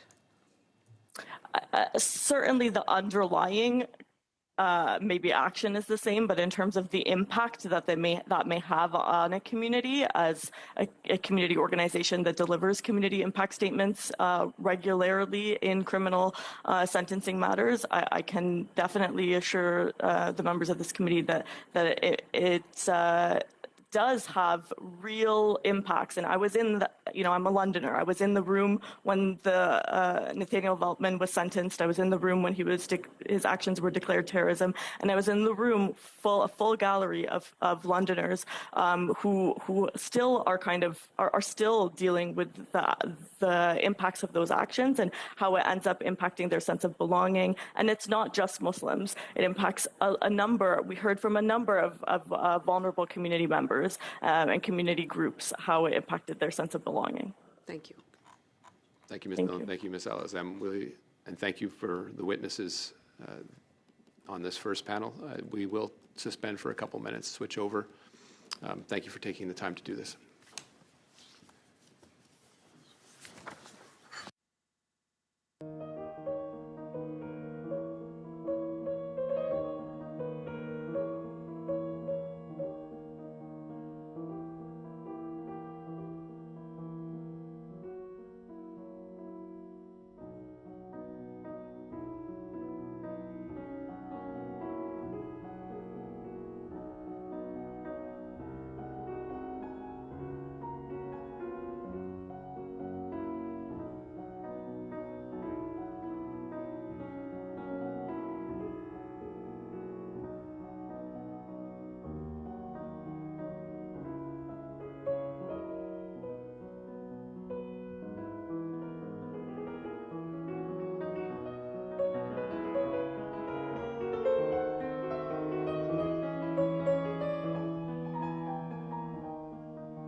Okay, thank you, everyone. We are beginning our second round today that'll go till 6:30. On this panel, we have appearing in their own capacity, Mark Sandler as an individual chair of the Alliance of Canadians Combating Anti-Semitism. Hi, Mark. From the Canadian Teachers Federation, Cassandra Hallett, Director General. From the Network of Engaged Canadian Academics, Carrie Cogan, Professor, Deirdre Butler, Associate Professor. And from the Raoul Wallenberg Center for Human Rights, Brandon Silver, Director of Policy and Projects. Again, just brief reminder that you have 5 minutes each. Just try to keep it to that. We have a little more time today, but there's a lot of you, and I think we're all eager to hear your testimony and have some interaction. There's a lot of back and forth. I'm trying to keep it dynamic between the people questioning and the witnesses, but if it gets a little out of hand, I'll ask you to direct the questions through me just to make sure that we maintain decorum and so that we can get complete answers from the witnesses today that have spent a lot of time to get here and prepared accordingly. So I'll start off in that order. Mark, you first for 5 minutes, and then Ms. Hallett, followed by Professor Cogan, and then Professor Butler, and then Brandon. Thank you. Thank you, Mr. Chair, members of the committee, for the opportunity to address you on Bill C-9. I bring the perspective of someone who's been involved in combating anti-Semitism for 40 years, in training police and prosecutors across the country on the availability of criminal measures to combat hate, and on having appeared before this and other parliamentary committees and in the Supreme Court of Canada on multiple occasions respecting hate-motivated crimes and on the constitutionality of hate legislation. I'm currently chair of the Alliance of Canadians Combating Anti-Semitism, which is a nonpartisan coalition of over 60 community organizations, Jewish and non-Jewish, a number of which will be filing written submissions supporting the position that I outline for you today. I've already provided the committee in writing with a detailed legal analysis of the legislation and my recommendations. So in my introductory remarks, I wish to make only 5 points.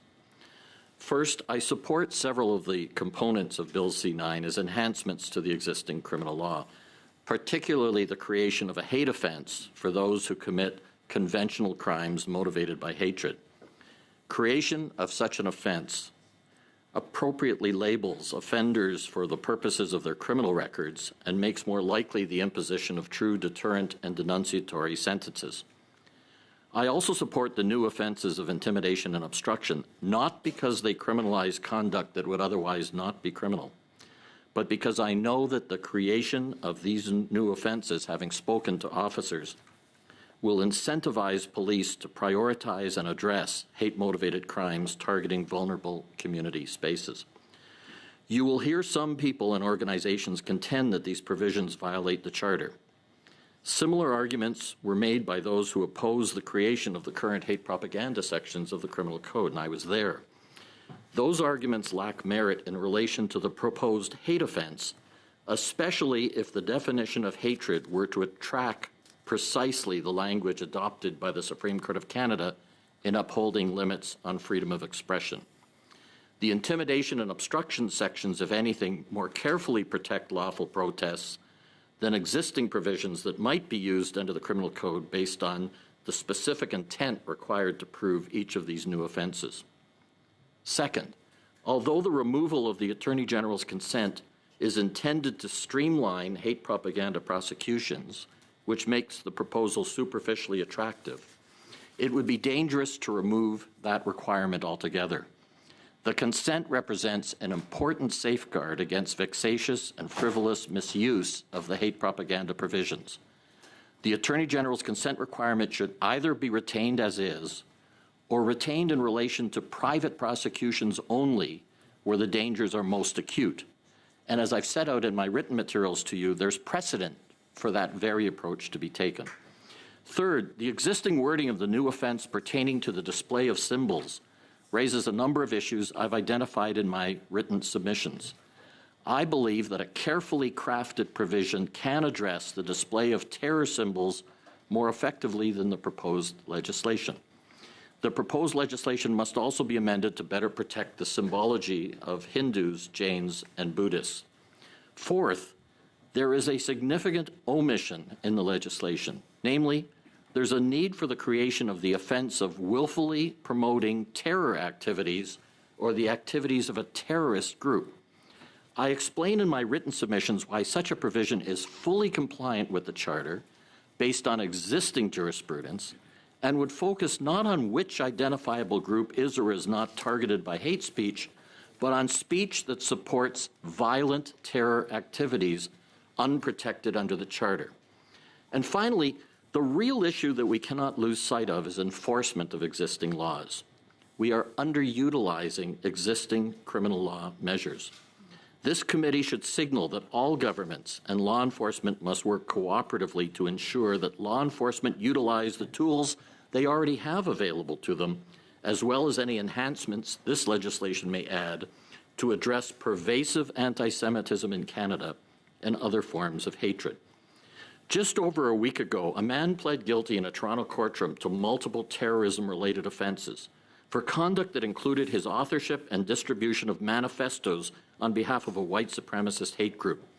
These manifestos were cited by criminals around the world as justification for heinous crimes they committed. The manifestos advocated violence, including sabotage of critical infrastructure, murder of police officers, high-profile assassinations. The prosecutor described the manifestos to include radically anti-Semitic material and incitements to hatred against LGBTQ+ individuals, Jews, and people of color. The Supreme Court of Canada over 34 years ago recognized the need to place limits on freedom of speech to address the most virulent forms of hatred, because such speech not only marginalizes vulnerable Canadians, but attracts adherents to extremist, sometimes violent ideology. The proposed legislation, with appropriate amendments, represents one step forward in addressing the epidemic of hate crimes that threatens the safety and security of all Canadians. Thank you, Mr. Chair. Thank you. Ms. Hallett. Thank you. Good evening, Mr. Chair, and thank you to the committee for having me. The CTF-FCA has spoken at committee a number of times in recent years, and we always appreciate the opportunity to bring our perspective on issues that impact children, students, educators, and their families. My name is Cassandra Hallett, and I am the Executive Director of the Canadian Teachers Federation. Our organization represents over 370,000 education workers and their families, with members in every province and territory in Canada. While we represent teachers and educators from coast to coast to coast, I want to begin with the vision of the Canadian Teachers Federation.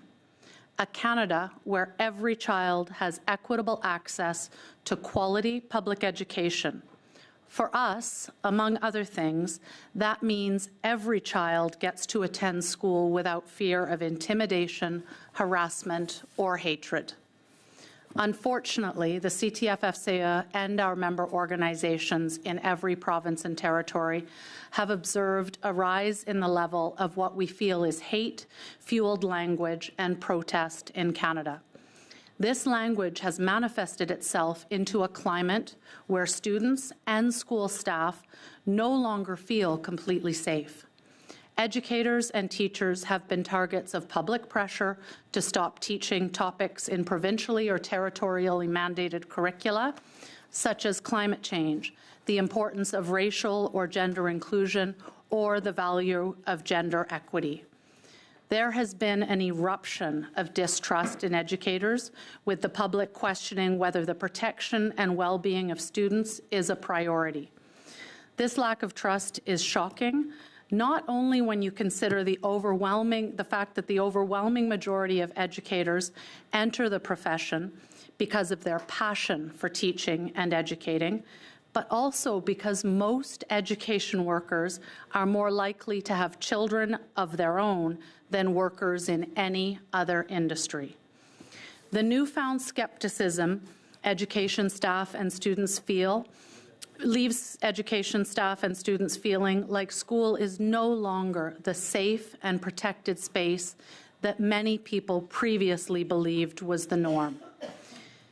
The issue concerned CTF-FCA members across the country so much that a resolution was passed at our annual general meeting in 2023 calling for governments across the country to create, quote, safe zones around schools that made it an offense to hold protests that target or intimidate students and/or staff on the basis of their gender identity, sexuality, race, religion, or other protected category.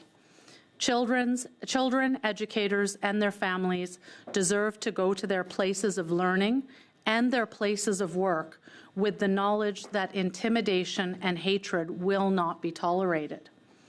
Bill C-9 is seeking to address intimidation felt by those attending an educational institution. The legislation even specifies daycare centers, and we commend this aspect of the legislation. Children and families deserve access to education without the prospect of feeling unwelcomed because they identify with the groups mentioned. This sense or state of safety is something that we unfortunately have taken for granted in Canada. It is saddening to note that protecting schools from discrimination needs to be explicitly outlined in legislation. But this is the moment we find ourselves in. The CTFFCA does support the intent of this part of the legislation. The issue of combating hate is very important for us and for teachers across the country. We've recently worked with the Canadian Anti-Hate Network and have shared some of their resources amongst our members because of the alarming rise in discrimination, xenophobia, anti-Semitism, Islamophobia, and gender identity-based hate all across the country. The global political climate has ushered in a new era of divisiveness and animosity. Whatever the reason for this swell in division, children should never be on the receiving end of aggressive shows of disagreement. A school needs to be a sanctuary. Many people understand that school should be a special place that's outside of the acceptable places to air your grievances or concerns. As a federal organization representative of educators, we will be the first to say we stand in line with any legislative change that makes schools or classrooms safer places to learn, play, and work. However, you're way over 5 minutes. Do you have? I'm can you sorry. Briefly get to the end of it, and we'll Okay, be I able am to ask you the almost questions there. about that a little later. Yeah. Thank you. I'll just note that we do recognize the legislation requires more review.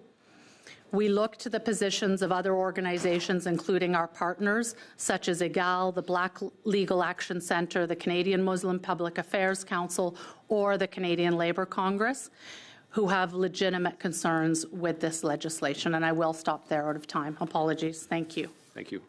Professors Kogan and Butler, 5 minutes total amongst you two. Mr. Chairman, members of the committee, thank you for this opportunity to share our insights and expertise about anti-Semitism as you review Bill C-9. I'm Dr. Deidre Butler, Associate Professor of Jewish Studies at Carleton University. Bonjour, Monsieur le Président. Je m'appelle Carrie Kogan. Je suis professeur de psychologie clinique à l'Université d'Ottawa. Good afternoon, Chair. My name is Carrie Kogan, Professor of Clinical Psychology at the University of Ottawa. We are co-founders of the Network of Concerned Canadian Academics. Promotes academic freedom, research excellence, and intellectual pluralism to counter anti-Semitism. Our network includes over 400 faculty members on 52 Canadian campuses. We speak to you today as scholars. For over 3 decades, universities and colleges have been the front lines of contemporary anti-Semitism in Canada. Since October 7th, 2023, our members describe campuses where anti-Semitism continues to surge unchecked and where Jew hatred is normalized, often under the guise that this is political speech or protected by academic freedom. NECA unequivocally affirms the urgent need to strengthen academic freedom, a right which must be exercised with academic responsibility. Critically, academic freedom cannot supersede the law, including hate speech laws. As experts on anti-Semitism, we submit examples from Canadian campuses. These illustrate the pressing need to clarify, update, and strengthen hate crime legislation to address bias, prejudice, and hate against all minoritized groups. Too many Canadian professors and students promote violence and hatred, express support for the ideologies of designated terrorist organizations and demand the exclusion of Zionists. Their definition of Zionist is defamatory and bears no resemblance to the actual meaning of Zionism that is an integral part of Canadian Jewish identity. Hate directed against Zionists is hate directed against 94% of Jews in Canada. When hate is normalized, bad actors are emboldened. From hostage posters shredded and pins stuck into the photos of infant and elderly hostages, to vandalism and mischief, including shattering windows, breaking into buildings, spray painting hateful graffiti, defacing dorm rooms, and disrupting classes. These crimes are divorced from their intent and impact when they are not recognized as crimes motivated by hate. Campus encampments displayed signs saying "No Zionists Allowed," restricting access and excluding many Jewish and other students. On November 9, 2023, the anniversary of Kristallnacht, students at several universities held protests with posters showing a foot smashing through glass to evoke the historical trauma of the Holocaust. At one university, faculty and students sheltered in offices under security, but still had to walk through a screaming crowd to attend classes. Just 2 weeks ago, an angry mob of students swarmed a small group of Jewish students who were holding a memorial for those murdered on October 7th. Across Canada, student groups on social media continue to call for the exclusion of all Zionists from campus. The glorification of terrorism and anti-Jewish hate work together on our campuses. Consider how an encampment sign demanding resistance against the Zionist entity by any means necessary was prominently featured while a masked man proudly flaunted a Hamas bandana. To be clear, Hamas is a recognized terrorist organization. Hamas's charter calls for the obliteration of Israel and justifies the killing of Jews worldwide. Posters and social media include images of tanks, Molotov cocktails, and Kalashnikov rifles. Campus protesters in their social media posts call for the destruction of Israel, quote, "from the water to water," end quote, for global intifada, for death to Jews, death to Zionists, and display inverted red triangles, a symbol employed by Hamas to identify targets for assassination.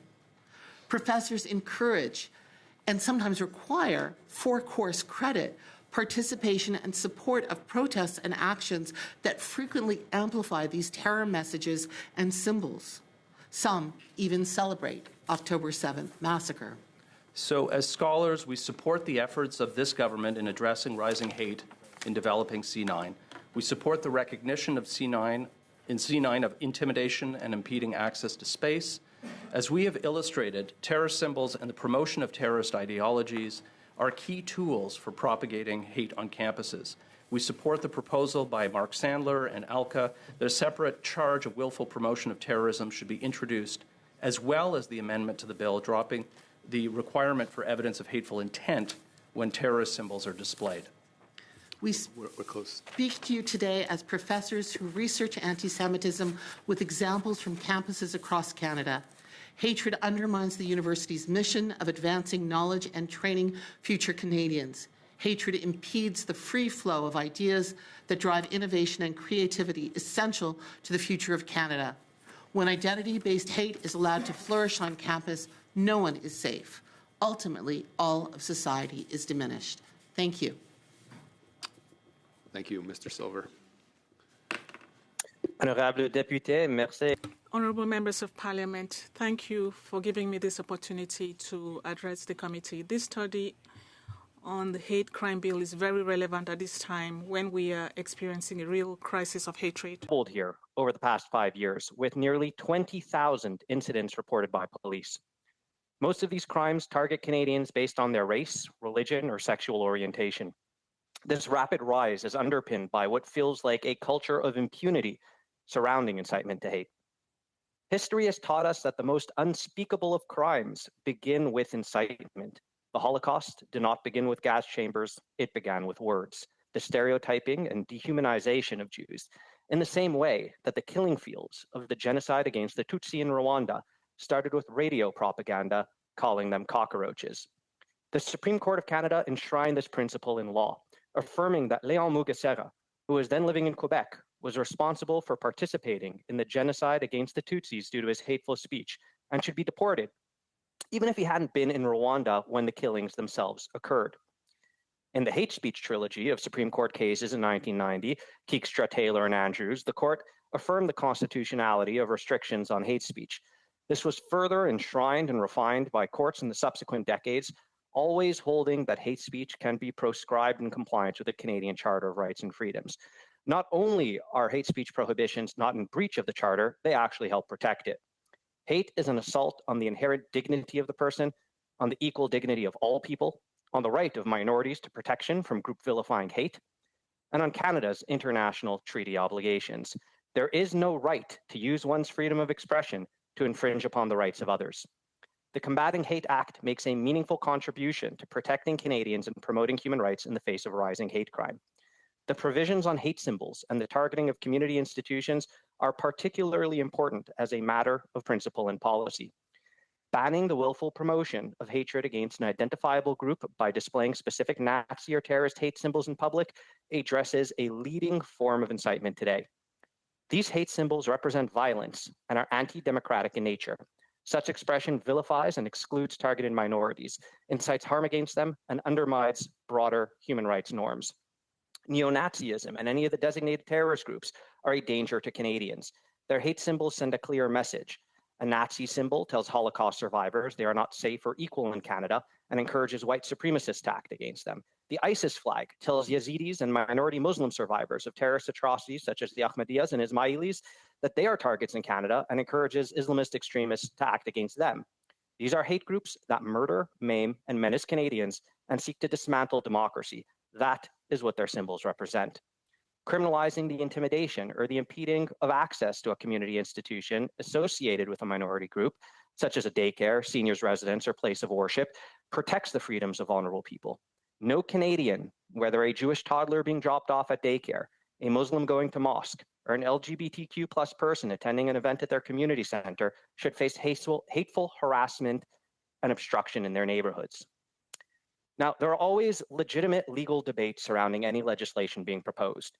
However, saying that one's constituents cannot express themselves without resorting to willfully promoting hate in Nazi or terrorist symbols or obstructing access for vulnerable groups to their crucial communal institutions says much about the nature of their intended expression. These elements of Bill C-9 are a necessary and narrowly tailored response to a massive rise in hate crimes and a reaffirmation of principles that Canadian courts have already upheld for decades. But to truly effectively combat hate crime, legislation must be followed by government leadership. The Prime Minister and his cabinet ministers should make it a habit to visit victims, offer them comfort, and to immediately and unequivocally condemn hate crimes when they occur. As well, the government should mobilize federal, provincial, and municipal law enforcement and leaders to move together in common cause. For example, the government can convene the federal, provincial, territorial meeting of ministers of justice and public safety for a special meeting on combating hate crimes and create an FPT working group that meets regularly to enhance cooperation and effective enforcement in that regard. Les aspects de loi C9 qui The aspects of Bill C-9 that address hate propaganda and access to religious or cultural sites are essential. However, the government must show leadership beyond these measures. Thank you. Merci, Monsieur Silver.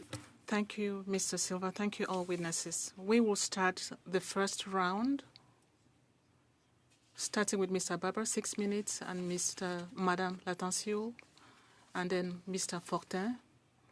As usual, you know the usual order in the second round. Mr. Barber. I trust that you're aware of the fact that you're invited here both by the Conservatives and by the Liberals. It's good to hear. Thank you. I think that that speaks to your expertise on the issues to be discussed today. For 35 years, we used the Supreme Court's definition of the word hatred in Keekstra, an emotion of intense and extreme nature that's clearly associated with vilification and detestation. But the Liberal definition of hatred is an emotion that involves detestation or vilification. They remove the words intense and extreme nature. And instead of being clearly associated with vilification and detestation, they just want an emotion that involves them.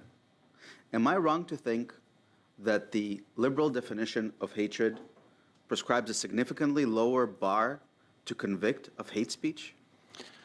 You're not wrong in the sense that I wholly support the use of the precise language that the Supreme Court of Canada used in Keekstra to define hatred, because I am concerned that the definition that currently exists arguably does lower that standard, particularly in the use of detestation or vilification as opposed to detestation and vilification, and some of the other points that you've made. I do not want any excuse for a challenge to the existing hate propaganda sections of the criminal code based upon a perceived difference in the standard set for hatred. And you've heard some of the other witnesses today articulating a concern that the proposed definition is unconstitutional. Well, my point is that the Supreme Court of Canada upheld the hate propaganda section of the criminal code on the basis that it set a standard for willful, it set a standard for promotion, it set a standard for hatred. And that's what made the section constitutional. So I do not want to interfere in the slightest with the standards that the Supreme Court of Canada set, which was the basis for its determination that the legislation is constitutional.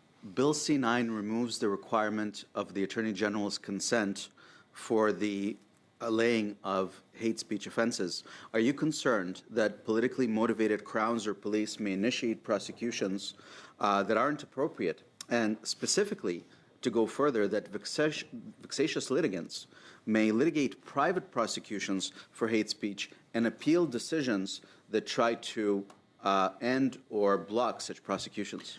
So I am concerned, and I have expressed that concern for over 30 years, that the Attorney General's consent is a safeguard against the frivolous and vexatious use of these sensitive sections of the criminal code.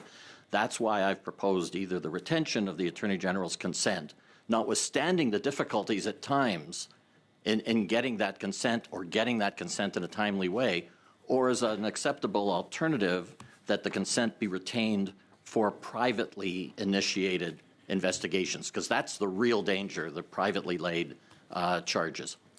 The new standalone criminal hatred offense can be laid in response to any offense contrary to any act of Parliament. I find that to be very concerning because we may attract criminal prosecution for what is otherwise civil or quasi criminal legislation. Would you recommend that we confine the application of the hate offense to conduct that is truly criminal in nature? Well, I definitely agree that the hate offenses should apply not to quasi-criminal offenses, but to criminal offenses. So if there is concern about the scope of the present provision, then one can either deal with it by confining hate offenses to the criminal code, or what I would suggest is specifying the acts of Parliament to which it applies. Bill C-9 repeals Section 430, 4.1, mischief, targeting places of worship because of bias or prejudice. Going forward, hatred will be required. Doesn't that mean that it will be more difficult, or a conviction for mischief against religious property would be more limited in scope if this section was repealed, if someone was to desecrate a church or a synagogue or a mosque? Well, let me put it this way, because in essence, I'm going to agree with you, but I'll frame it in my words. That's what lawyers do. What I would say is this, that I was an advocate when this section was created to show that the desecration of places of worship and other similar places be treated in a more serious way, and that's why this offense was created. And it need only require proof that the vandalization was based upon, was motivated by bias, prejudice, or hatred, which is a lower standard than hatred. I understand the use of hatred alone for direct offenses involving speech, but for the vandalism of religious institutions and the like, for me, this section should be retained as is. We shouldn't be making it more difficult to label the desecration of religious institutions as hate offenses. I will take your invitation and I will phrase it in my own way, which is I believe that repealing this section will make it easier for someone to get away with desecration or mischief against a religious institution.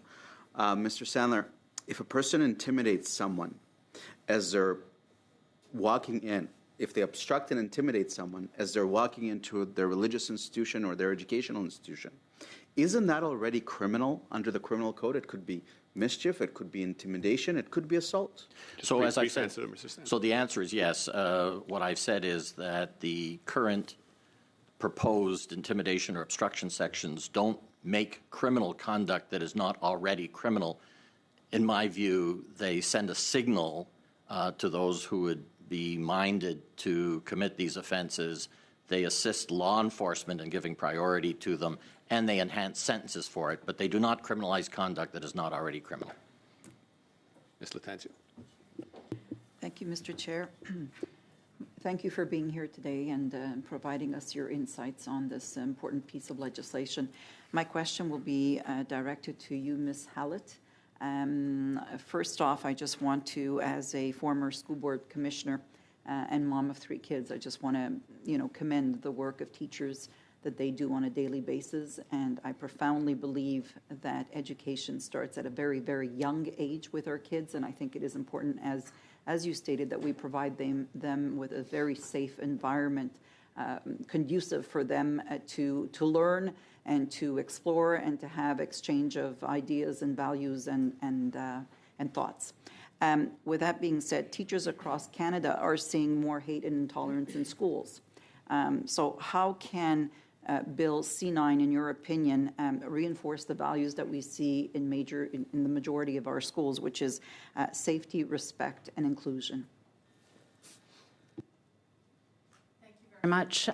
As I mentioned in my opening remarks, the Canadian Teachers Federation will really be in favor of any legislation that helps to ensure that schools can be sanctuaries where everyone, the students, of course, but also the education workers and teachers, feel safe. They're free from intimidation and harassment. And we're seeing, as has been said many times already in this room, an increasing rise in many forms of hate and violence across the country. So we do believe aspects of C9, as well as potentially other legislation, which we'll speak about at other times, could really make a difference to ensure that schools are those sanctuaries. There's international declarations calling for schools to be sanctuary spaces. We don't see that being enacted in Canada.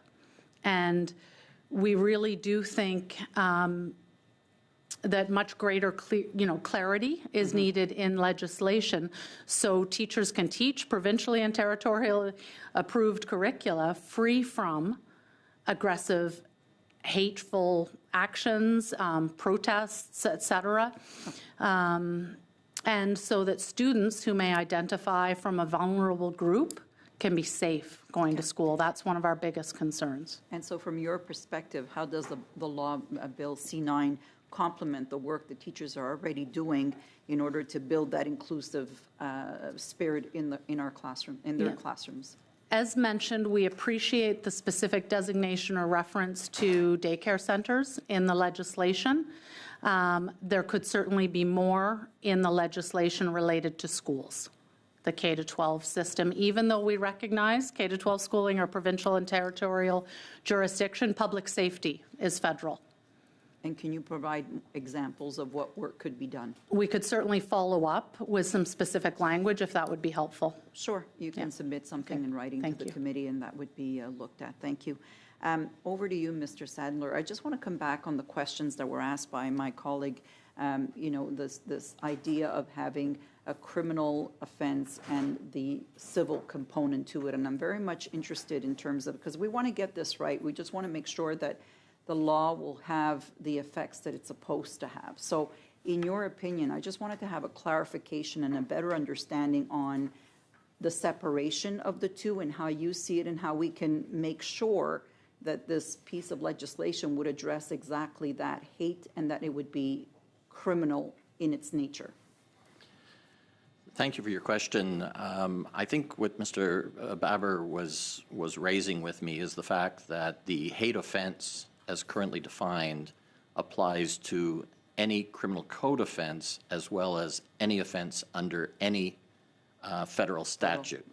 And so he raised a concern about whether or not any federal statute would incorporate quasi-criminal offenses that are created under other pieces of legislation, and as such, undermine the purpose behind this, which is to address true crime. And I said that if there's concern about that, the way to address it is by saying that the hate offense section applies to the criminal code and specify the other offenses to which it applies, rather than leaving it open to all federal offenses that exist.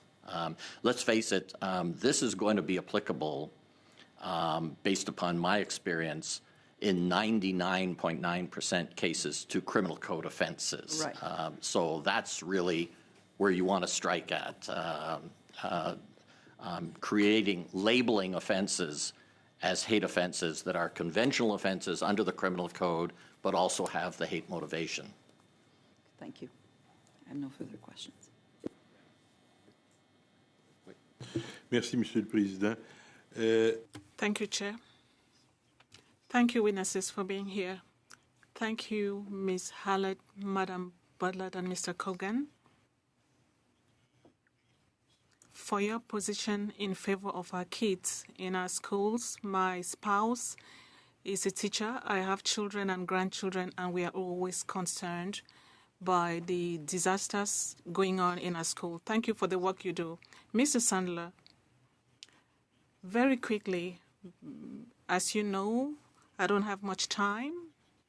The criminal code in section 319(2) provides that any statement made in private and incites hate against an identifiable offense is committing a crime. Same for anyone inciting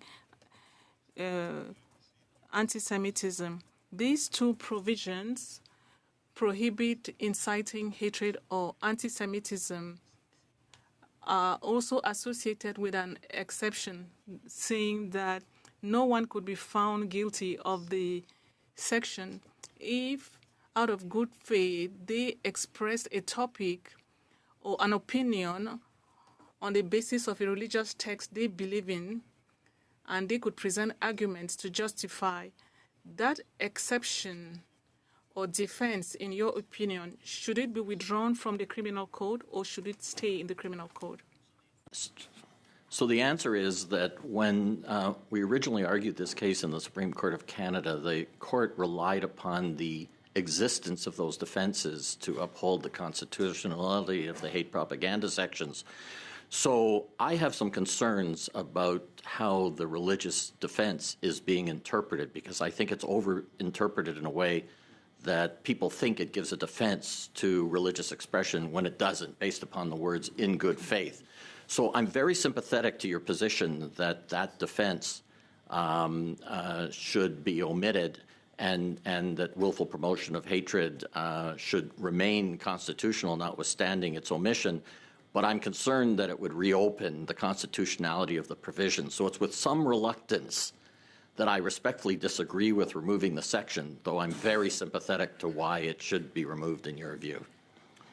En octobre 2000. In October 2024, a year ago, the Imam Adil Shakawi made a public statement in Montreal, and I will quote what he said: "Allah, deal with these Zionist aggressors. Allah, deal with the enemies of the people of Gaza. Allah, count them all and exterminate them and spare no one." In your opinion, this statement, does it contravene the provisions of the criminal code, in your opinion? He committed at least two offenses: the willful promotion of hatred against an identifiable group. He also committed the offense of inciting hatred likely to against an identifiable group, likely to lead to a breach of the peace. I heard that the position was taken that he was expressing a view on a religious subject. That's nonsense. The defense would not be available to him. It wasn't made in good faith, and it was simply the willful promotion of hatred. And it was no defense that he also used the term Zionist as opposed to Jews. He was using as a proxy for Jews, and frankly, it was a profound and disturbing call for the extermination of Jews and should have been treated as such by the police.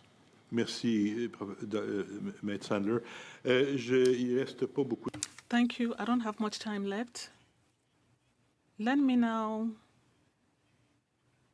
move on to something. Overall, in C9, there are lots of topics addressed and that I agree with, but are already in the criminal code.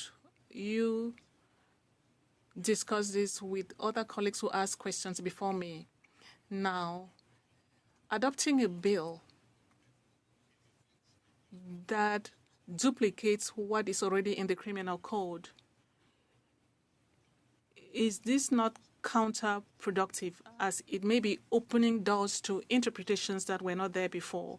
Because we know that if we prohibit specifically something else, it may be because we are allowing something else. So don't you think this is counterproductive, this approach in legislation? I don't, but I have to look at each of the sections. So when you look at the hate offense, for example, that is something that is being added that is new because it is labeling the offense in a different way than it's currently labeled. And by the way, it's completely consistent with even the more limited use of the criminal law in the United States. They have hate offenses in the same way as is being proposed here. The reason why the labeling is important is because a lot of the hate mongers are repeat offenders, and it's important that the criminal record labels their prior offenses in a way that prosecutors and police know that the prior offenses were hate motivated. That is not always apparent from looking at the record, and it provides for enhanced penalties if the Crown proceeds by indictment. So for me, that's not duplication. In terms of the intimidation and obstruction, because I know your time is limited, I'll answer very quickly to say it is already criminalized by other offenses. For me, the message I'm getting from police is that if we specifically deal with it in the context of access to places of worship and other places, that will give greater priority and attentiveness on the part of the police to utilizing these provisions effectively. So I recognize the duplication.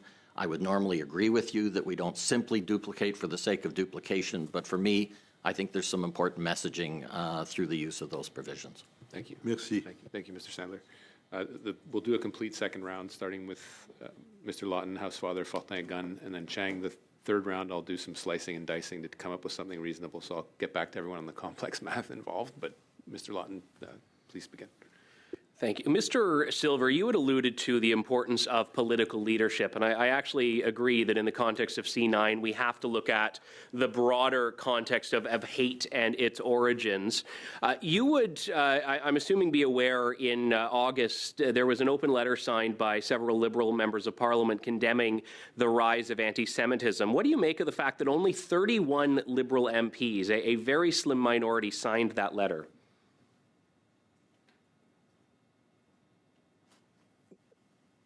The engagement by members of parliament from across all party lines in combating hate is something that's appreciated by the center I represent, and we take an all party approach to our commentary on matters before the House. Sorry, I'm not sure if you heard the question, sir. I asked, what do you think of the fact that only 32, I apologize, Liberal members of Parliament signed a letter denouncing the rise in anti-Semitism in August? I would imagine that any member of the House, I would trust that any member of the House, given the opportunity to comment, would condemn anti-Semitism, and I, in my own experience engaging with members of the House, see that to be the case, that this is something that should be above partisan politics, the condemnation of anti-Semitism, and the strong support from all parties in the House on the matter. Wonderful. So not signing a declaration condemning anti-Semitism is a bit of a problem. I'm glad we got there, Mr. Silver.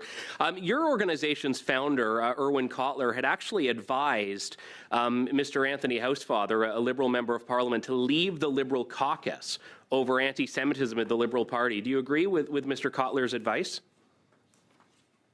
I'm here representing the Raoul Wallenberg Center for Human Rights.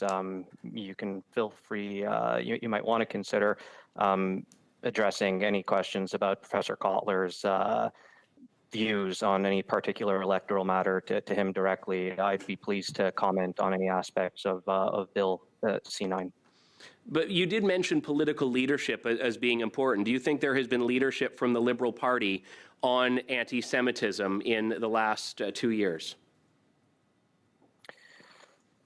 So the references to political leadership were with regard to what tangible... Sorry, I appreciate that. Do you believe there has been leadership from the Liberal Party of Canada in condemning anti-Semitism in the last 2 years? Yes or no? So what we call for here is... That is a yes or no question, Mr. Silver. Are you declining to answer? In condemning anti-Semitism... Okay, I reclaim my time, sir, if you're not going to answer. I'd like to turn to you, Ms. Hallett. You mentioned protecting teachers against hate. So your concerns on Bill C9, your engagement on C9, regards to what you think is directed or what you're identifying as being directed at teachers, correct? Partially correct. Okay. Our concern is for everyone in the public school system, teachers, students, education workers. We're deeply troubled by rise in hate against students from vulnerable groups, as well as educators from vulnerable groups. Have you read the Government of Canada report, Anti-Semitism in Ontario's K-12 Schools? I have not read that specific report. However, I've read many reports on increasing violence in schools and been part of many resources to create safe, inclusive spaces for our schools. One of the takeaways from the reports is that of the thousands of incidents, a great many of them are anti-Semitic incidents, 1 in 6 anti-Semitic incidents involve teachers or school-sanctioned activities. Does that concern you, that teachers and schools are actually involved in perpetuating hate against students? Any perpetuation of hate is a concern. I would not comment more on a report I haven't read and one statistic that's been pulled out of context for me, but I can assure you that the vast majority of educators across this country are doing their level best to create safe, inclusive environments for all of the students in their care, and they deserve the same as educators. What do you believe should be available to students and families dealing with anti-Semitism when the person of authority, the teacher or the school, through a sanctioned activity, is responsible for it? That's what this report gets to, and I do hope you'll take a look at it after. And I will. I won't speak specifically on Ontario matters, as we are a pan-Canadian federation representing the teachers' unions and educators across the entire country. But I can again assure you, as an educator myself, that in every province and territory, there are mechanisms in the teaching profession, in public schools, just as you find in other professions. If someone is out of bounds, so to say, if their conduct is inappropriate, if they, as the example you're citing, are inciting hate, then there are mechanisms for follow-up, appropriate channels for addressing that, for complaint, for discipline. Please don't think that that's any different than another issue. There's absolutely recourse if someone is conducting themselves inappropriately. Thank you. Thank you, Ms. Hallett. Mr. Housefather, for 5 minutes. Thank you, Mr. Chair, and thank you so much to the witnesses. I note that 2 of the different witnesses, Mr. Sandler and Mr. Kogan and Dr. Butler, appeared before our committee last year on the anti-Semitism study, and that C9 puts into effect many of the recommendations from the Justice Committee on the anti-Semitism study.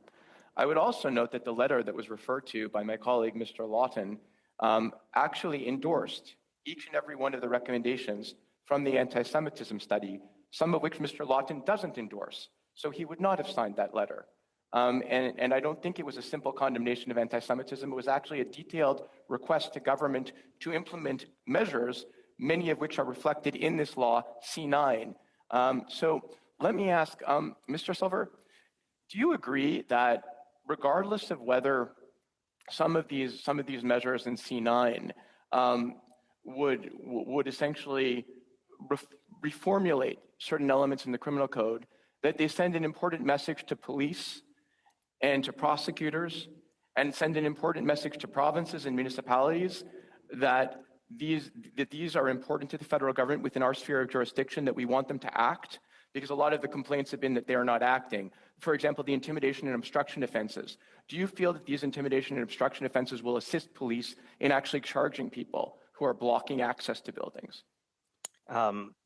Fellow witness Mark Sandler gave a very compelling and comprehensive response to some of those matters, which I would indeed echo. The signaling, from a deterrent standpoint to those in breach of the law, what it adds to their record, and also the signal it sends to law enforcement and to partners at every level of government that this is a matter that should be a priority, that there is a requirement for enhanced enforcement that has been a large part of the problem until now, and which is why my reference to political leadership, also with some specific recommendations about the FPT, federal, provincial, territorial meetings by the relevant ministers and their counterparts at every levels of government, have not been sufficiently utilized for hate speech matters, and whether for questions of enhancing enforcement and coordination, a specialized working group could be created after a meeting. And surrounding the questions of Attorney General consent, I mean, it's presented as a sort of zero-sum game between the current, clogged system where there's not enough movement on approvals and removing it altogether. But perhaps the FPT can also be a forum for enhanced cooperation between levels of government on approvals of prosecutions by the AG. I think there's other alternatives that can be offered to ameliorate the situation in terms of providing the relevant consent at the federal level and in partnership with provinces, territories, and even municipally. And you don't agree that the careful line that has to be drawn between the interplay of Section 2 and Section 1 of the Charter to limit freedom of expression in certain contexts, I think you expressed it very well, is violated by the terms right now or the clauses right now that are in the bill?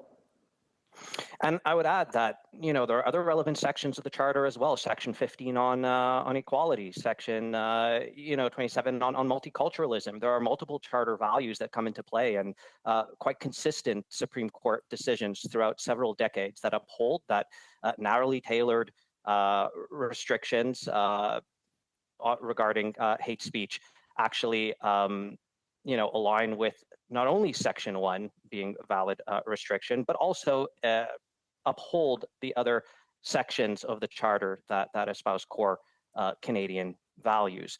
And to your earlier question on, obstruction, on hate symbolism, there is an additional component of very specific proscribed symbolism. That is new and it's important. And, I had emphasized in my remarks why these symbols incite hate, why they are anti-democratic. And that is an important addition to existing criminal restrictions. Mr. Chair, do I have any time left? 35 seconds. Often, Brandon can answer. My last question is to Mr. Sandler. Mr. Sandler, you had talked about, you agree, Mr. Sandler, that C9 should proceed. You agree that it's important, and you agree that law enforcement will get a good lesson from C9 to actually enforce provisions that previously we all agree they have not been enforcing, perhaps the new ones and old ones. Can I ask you about removing the words of hateful intent as well, in terms of the limitations on flying the terror symbols? What exactly would you propose be changed in terms of what would you remove exactly? Mr. Sandler, very briefly, or you can submit a written. Very briefly, if you see my written submissions, I've set out a series of proposals that would more clearly tie the symbols to terror activities and would be a freestanding offense that wouldn't require proof of all of the elements of willful promotion of hatred.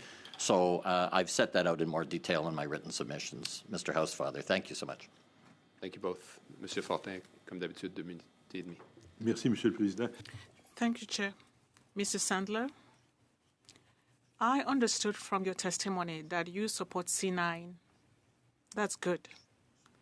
I'm not sure I understood your position on the fact that the prior authorization of the Attorney General to prosecute hate crimes.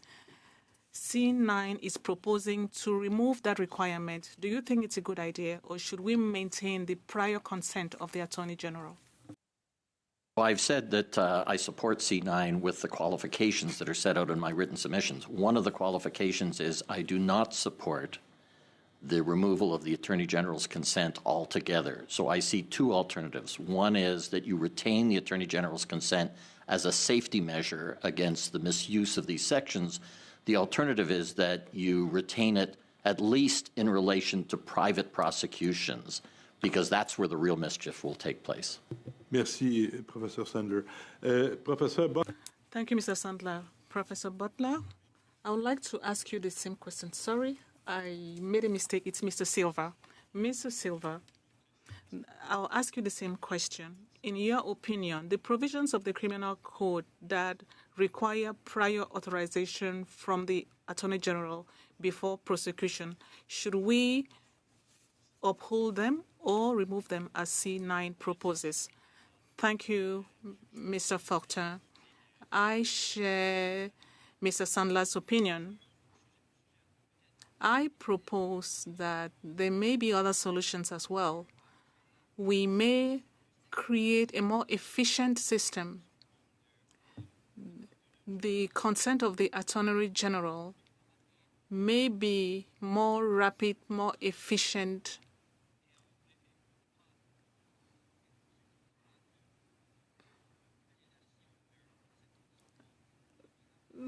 We don't need to remove that consent to attain our objective. We could keep the consent, but come up with a more efficient process, an internal process, and a process in collaboration with other levels of government, the provinces, the territories, municipalities, and so on. I'm trying to speak French. Thank you. Monsieur le député Gunn. Mr. Gunn, 5 minutes.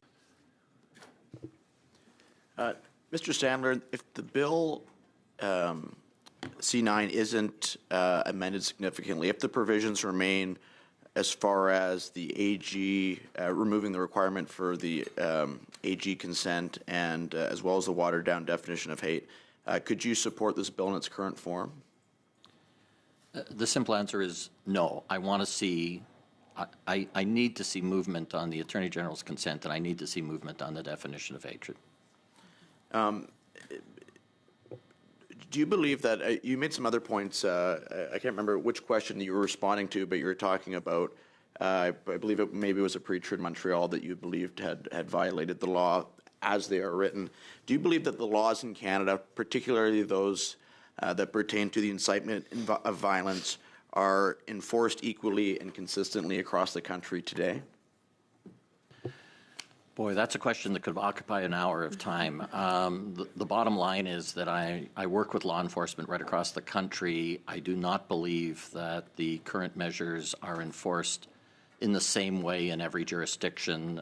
Sometimes the laws are underutilized in some jurisdictions. That's not the case in other jurisdictions. So, no, I don't see an even application of the law. Why do you think that is? Or why is that?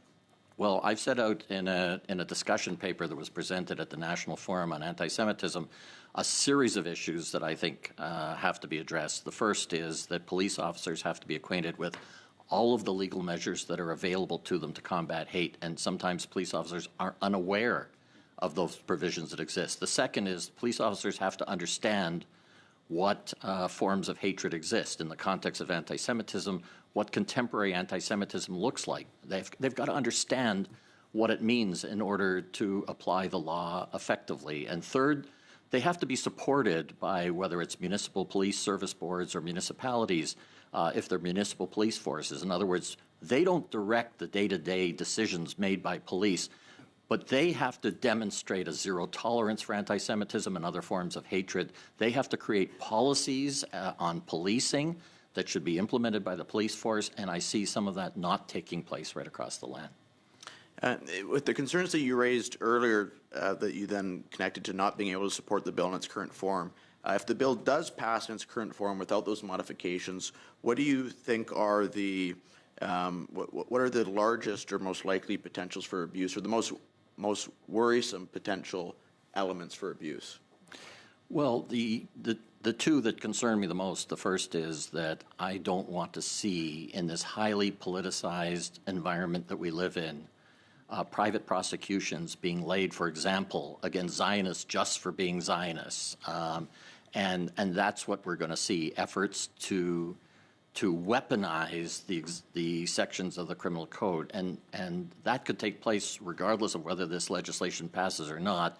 But that's why the Attorney General's consent or the proxy that I've suggested for it is of concern to me. And the second is that although the courts may interpret the definition of hatred as being synonymous with the Supreme Court of Canada's decision, I don't want the risk of relitigating the existing sections of the criminal code and potentially coming to a different result. So those are two of the things that I would identify. And just one final question that I had for you. There's been a lot of talk about some concerns surrounding the erosion of free speech and free expression in the United Kingdom and some of the laws there. It's not an area that I'm an expert in. From your opinion, is it justifiable to have concerns about the erosion of free speech and free expression and going down the road of essentially jailing people for making social media posts that some find distasteful or hurtful or even hateful? Well, the answer is that I've proposed a new section, which is willful promotion of terror activity, because I don't like the looseness in the language that exists in the United Kingdom over glorification of terrorism, which I think is prone to the concerns that you've expressed. So for me, that's why I look at the terrorism sections that currently exist under the criminal code, and they're a hodgepodge, very difficult to apply for law enforcement, and law enforcement express concerns about it. And that's why I've crafted a potential section that's very narrowly crafted, that draws upon existing jurisprudence and recognizes that we do not protect under freedom of speech guarantees under the Charter the willful promotion of terror, in other words, violent activity. So I am concerned that we not go the route that the United Kingdom has taken. I don't think this legislation is doing that, and I certainly don't think that my proposed new offense would do that either. Thank you. Thank you both. MP Chang for 5 minutes. Thank you, Chair. Mr. Silver, do you think it's fair to say that freedom of religion and freedom from hate depend on each other, that both are essential to a safe and inclusive Canada?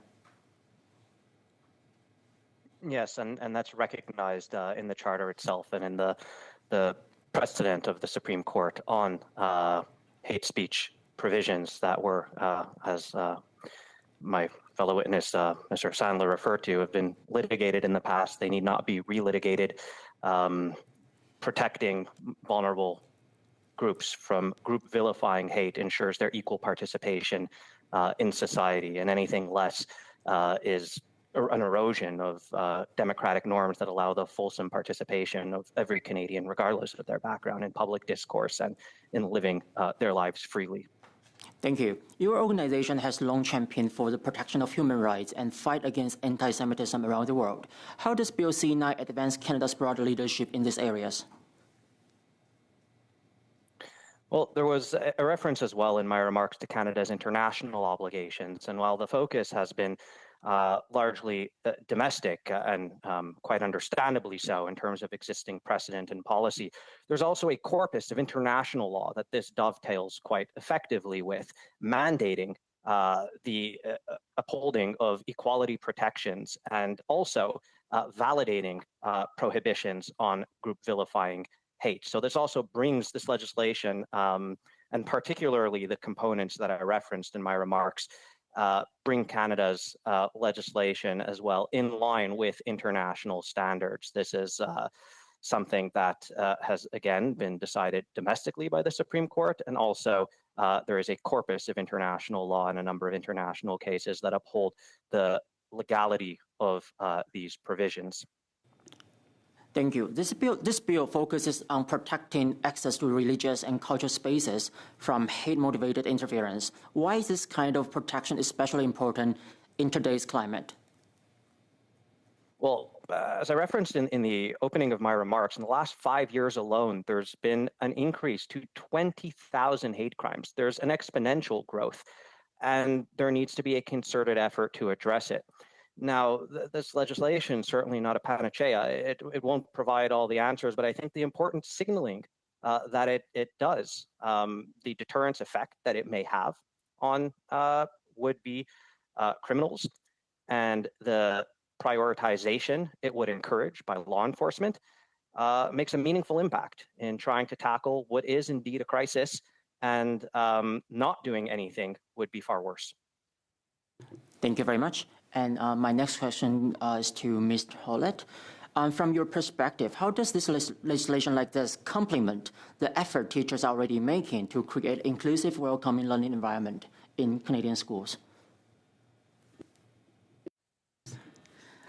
Thank you for the question. I believe I touched on this earlier insofar as the legislation, as we've reviewed, really only focuses on daycare centers in terms of a specific education focus. So whilst the Canadian Teachers Federation welcomes that aspect of the legislation, there's not a lot in it that's specific to the K-12 school system from our perspective.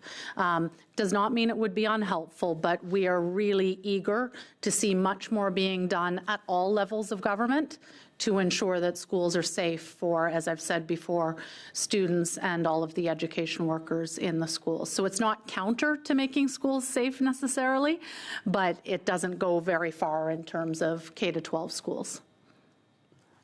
Thank you. My last question would be, how can this legislation empower our communities to respond more effectively when hate incident occurs, not just through justice system, but through education and prevention? You know, a piece of legislation, again, if I speak on behalf of educators, will only go so far. But however, if we can make strides in Canadian society to condemn hate in all its forms, that will be something that has a trickle-down effect for our educators and for their students, because as a society, we will be improving in terms of ensuring that we know hate in all its forms, whether it is anti-Semitism, anti-2S LGBTQ rhetoric, et cetera, is not acceptable. So certainly legislation that promotes safety and freedom could be helpful, but the specifics of how C9 would help in K-12 schools, I think it would take some time, respectfully, to see how that would bear out. Thank you. Thank you. Thank you. We'll have about another 10 minutes of questions, starting with Mr. Baber, then Mr. Chang, 4 minutes each, and then Monsieur Fortin to close things all off with 2 minutes. Mr. Sandler, I appreciate my friend MP Gunn's exchange with you on the equal application of the rule of law. Every Sunday in my riding in North York, a bunch of thugs show up in kafiyas and they scream for intifada. The basic translation of the word intifada is violent resistance, and yet no arrests ensue. Let me ask you something. Do you believe that calling for intifada on a Canadian street is incitement to violence? I believe it definitely can be. The only reason I put a qualifier on it is because I always, as part of my training, instruct police to look at all of the circumstances and all of the words said in determining whether the requisite intent exists. But it is definitely capable of that, especially when coupled with other language that is clearly either genocidal or hate-filled. If they have a character dressed and role-playing Yahya Sinwar, the mastermind of October 7th, would you call for the chance for intifada, incitement to violence? Well, I've taken the position that some of the demonstrations that you're describing did cross the line into hate speech. And yet no arrest from the Toronto police? It's been very challenging to address situations where they do not involve kind of traditional forms of hate. So when you're doing the intersection of anti-Zionism and anti-Semitism, there has to be a better understanding of what's being said and when it crosses the threshold into hate. So when people are chanting, all Zionists are evil, genocidal, and racist, regardless, without distinction, that crosses into hate speech. That's very different than criticizing Israel, its conduct, its policies, its government, and the like. And those distinctions have to be better understood. Mr. Sandler, it's okay for us to politely disagree. All I ask is for equal application of the rule of law, something that regretfully we're not seeing in this context, and we're hearing deafening silence from my friends the Liberals across the aisle on this. And this bill does not do anything to address any of that, because all of that is already contrary to the criminal code. I heard you say in your opening remarks that you're disappointed that willful promotion of terrorism did not make it into this bill. I'd like to take an opportunity to remind you that the former Conservative government passed promotion of terrorism into the criminal code as a criminal offense, and that in 2017, the Liberal government under Justin Trudeau diluted that law, in fact repealed some portions of that law, leading it to remain as only a counseling terrorism offense. Please talk to us a little bit about willful promotion of terrorism. What do you like to see added, and do you believe it will survive constitutional scrutiny if framed correctly? Well, I have no doubt that it'll survive constitutional scrutiny because I've drafted the legislation for the consideration of this committee. It's contained in my written submissions, and I've drawn upon words that have already been constitutionally protected: willful promotion of, and then instead of hatred against an identifiable group, dealing with terror activities or the activities of a terror group, both of which terror activities and a terrorist group are defined already under the criminal code. So for me, there can be no constitutional protection for the willful promotion of terror activities or the activities of a prohibited group under the criminal code. So you can look to my written submissions for some of the language. For me, this would solve a number of the issues that currently exist. Like what? For example, when there's a fight about whether or not it's willful promotion against an identifiable group, namely Jews or Israelis, as opposed to whether it's political speech against Zionism, that shouldn't be the focus in all instances. The focus should be on whether you're promoting terror activities, and this would put the focus where it belongs for some of these cases. Thank you. Thank you, Mr. Sandler. Ms. Dillon for 4 minutes. My questions will be directed to Mr. Silver. First of all, thank you so much for your incredible testimony today. You actually got to the bottom of something that hasn't been mentioned thus far, which is words. It takes words. It takes hateful literature, propaganda to start something. And you gave the examples of the Holocaust and the Rwandan genocide. This was very, very important to the work we're doing here today. Not 10, not 15 members of the Jewish community, but 6 million were subjected to the Holocaust. This all started with words, and thank you so much for pointing that out today here. And during the previous panel, I was actually having the same thoughts as you, that symbols are used to emphasize these things. It's the Nazi symbol, the Confederate flag. These were symbols used during the convoy right here in Ottawa. The Confederate flag, the Canadian flag being hung upside down, the Nazi sign painted on the Canadian flag, Conservative members of Parliament serving coffee and donuts to these people. Everything that happened was to intimidate and harass citizens. It was an attack on democracy. Can you please talk to us a little bit more about words and propaganda and hateful literature, as you were mentioning in your opening statement? Thank you.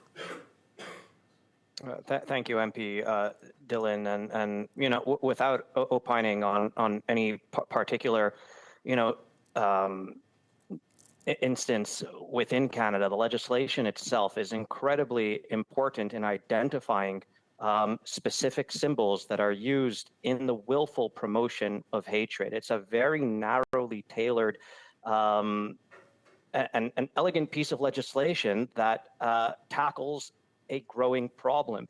We see that the incitement that you so eloquently referenced in your remarks that underpin attacks against vulnerable minorities, these hate rallies that Député Fortin referenced, oftentimes they're accompanied by very specific symbols that have a specific context and with a specific and willful goal, and that is to intimidate vulnerable minorities and to ensure that some Canadians do not have equal access to their places of worship, to their schools, to their community centers, that they cannot live their lives fully and equally as Canadians. And these symbols are a part of that process, and this legislation makes an important point of pointing that out. So much for that. And I think I'm running out of time. Quickly, there was something said about assaulting somebody because of how they look. And the other thing is, there are Holocaust deniers, and they use that as freedom of speech. Brian Mulroney said something very interesting in 2023. Firewalls were thrown up in the wake of the Holocaust, and this bonfire was reduced to flickering embers, but those firewalls, weakened by the passage of time and willful neglect, have been breached. Cloaked in the armor of free speech, fueled by hate, and stoked by the oxygen of the internet and social media, those fires now burn out of control. This applies in this context, but do you believe that this applies to other contexts where there are minorities, there are people from the LGBTQ community? Do you see these fires being stoked once again and see the slow erosion of civil liberties and all these rights of those who are vulnerable being violated? Thank you so much.